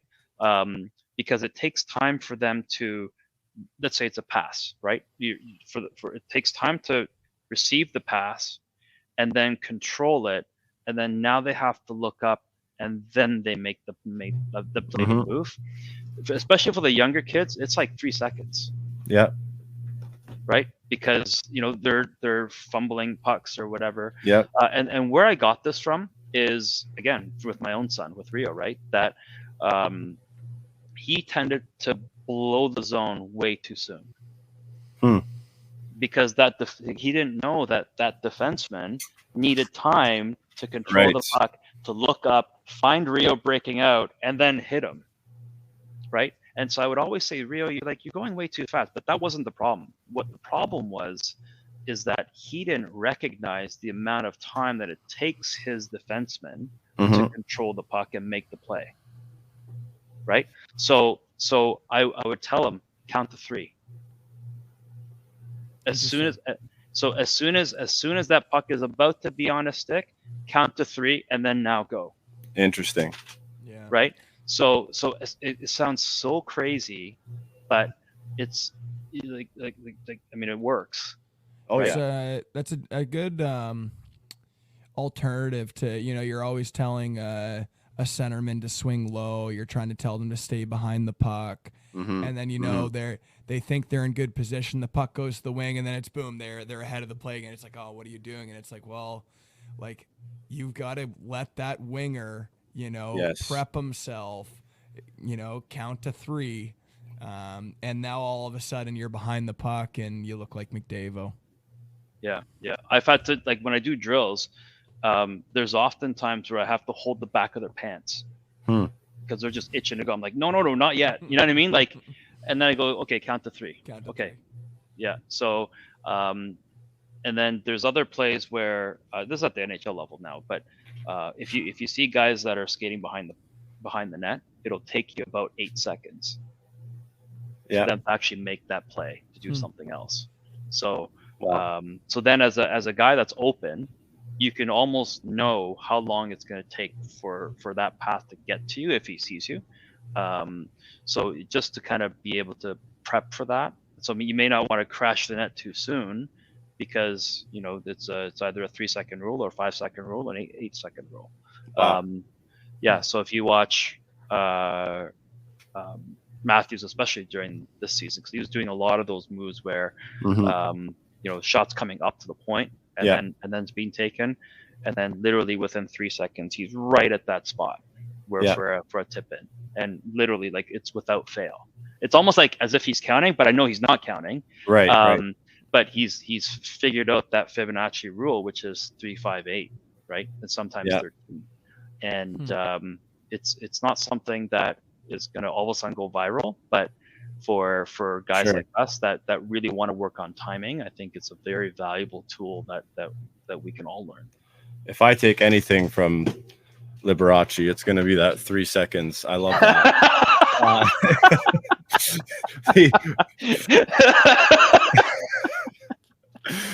Because I was doing breakouts last week with some 2015s, and I was saying to them, you're the centerman, Spencer. Yeah. You're getting there too early. You have to wait till they're just about ready with the puck, and now you turn on the jets. You can't turn on the jets and then hit the brakes and then get the puck. Now you've lost your speed. But just to tell them count to 3, that's a great idea. Yeah, and the kids get it. The younger kids will get it. So I think, I mean, I teach at Humber College as well, so I tend to bring those teaching mechanics into the equation as well. So yeah, at the end of the day, we're all, you know, we're all either visual beings, or we want things simplified, and you know, we understand things that we can always relate to, right? Mm-hmm. So, yeah, I wish like I, you know, I've been teaching as long as you guys, and Yeah. you know, had that type of experience. But for me, it's like I just look at my son and I'm like, if he doesn't understand it, I don't think there's other kids that are going to understand what I'm talking Sure. about. So I try to, you know, I'm not saying dumb it down, but I'm just saying like simplify, right? So, yeah, no, this is great. This is great. Right on. Well, we really appreciate you taking the time with us, Satoshi. Yep. And is there anything else you wanted to quickly shout out before we sign off here? React Forge Vancouver coming soon, it sounds like. Yeah, Vancouver, Florida, Detroit. Yeah, I mean, you know, we also have, you know, a few things on the go that that will enable, you know, trainers and coaches to build facilities like this, and so we've got a lot of things on the go. But you know, if anybody's interested, absolutely just DM me, and I'm happy to have a conversation, and we'll do like a Zoom call like this, and yeah, so talk about different opportunities. So yeah, amazing. Well, to all the listeners, all the viewers, I think the biggest takeaway that we got from today is have your fundamental skill training go hand in hand with your player intelligence training, or else you will be left behind, because it's a huge part of the game, and especially the next generation. Yep. Yeah. Thanks, Satoshi. We appreciate you, brother. Yeah, man, this is great. This is great. You guys are welcome back anytime. So, yeah, just let me know. Beauty. Amazing. Have a great time in Florida and at the draft this upcoming week. Yeah. Thanks, guys. Appreciate it. Awesome. Thanks, Satoshi. Appreciate it, buddy.